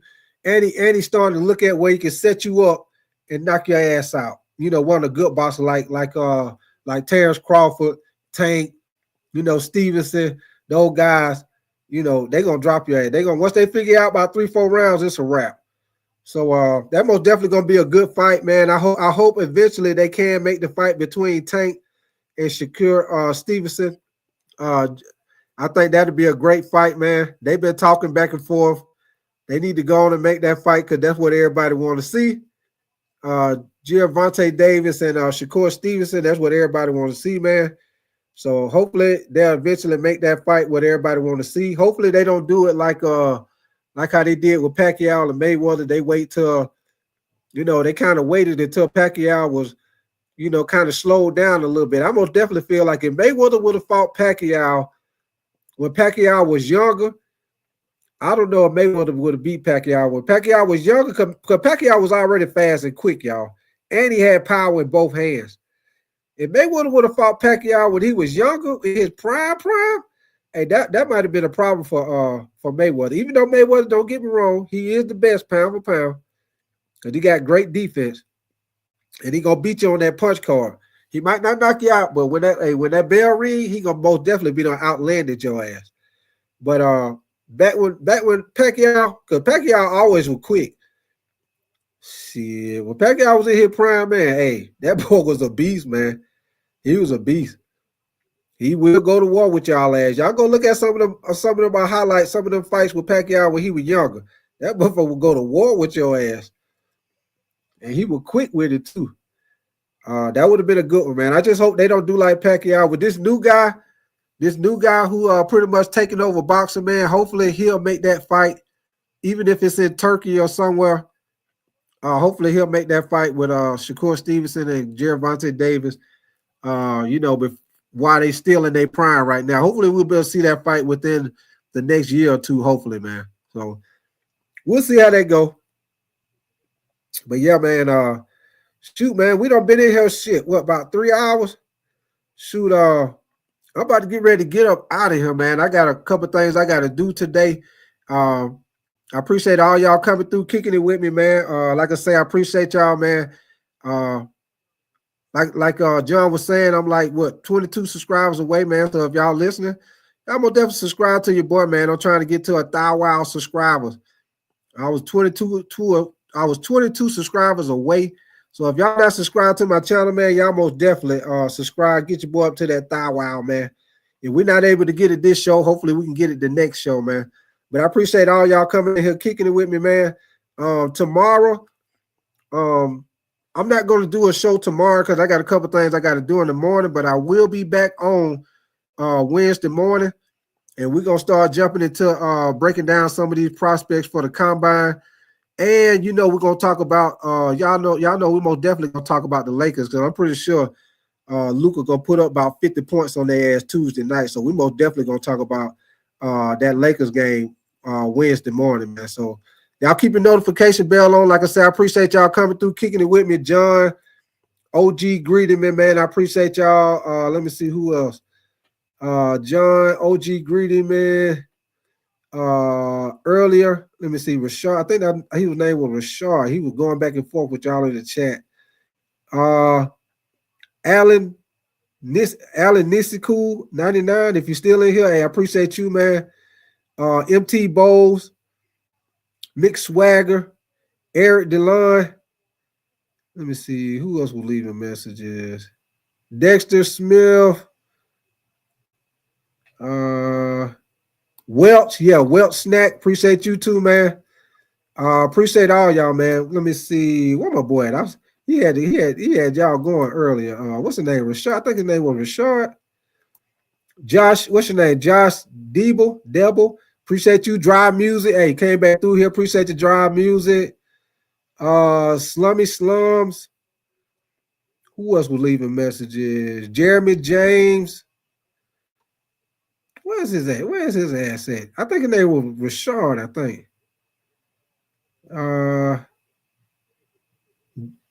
Let me see. Yeah, Nonfiction. Appreciate you too, man, if you're still listening. BJ. I don't know if you're still in here. Shout out to you too, man. Where's his ass at? Debo the God. Yeah, appreciate you too, man, if you're still listening. Huzzy Biggs, he was in here earlier. Shout out to you too, man. Appreciate you coming through also. I know his that let's see, BJ OG, greeting man. There's his name, Rashard Adams. There you go. I don't know if he's still listening. I appreciate you, man. I appreciate your super chats, your super stickers, man. Appreciate all your comments in the chat, man. Appreciate all y'all, man. We about to get ready to get up out of here, man. Once again, like I say, appreciate y'all coming in here, kicking it with me. Hey, great conversation. Y'all know how we do it. We always had a good time, man. And like I say, y'all new to my show, man. If y'all just coming in here, I do a little bit of everything. I'm gonna knock off ESPN, man. We do football, we do NFL, basketball, college basketball, college football, boxing, do a little bit of everything over here, man. So y'all like my channel, man. Y'all most definitely subscribe. Your boy 22 subscribers away from being at 1,000. Wow. So y'all help your boy get to 1,000. Wow, man. Give me them 22 subscribers. If we don't get today, we'll come back Wednesday. We'll see if we can get them 22 subscribers on Wednesday, though, man. Like I say, we're most definitely gonna have a lot to talk about Wednesday when we come back. We're gonna most definitely talk about that Lakers Dallas game from Tuesday night, and we'll get more into the combine, some of these draft prospects, all of that, man. So once again, appreciate y'all coming through. Y'all enjoy y'all day, man. And your boy Big Tight about to get ready to get up out of here.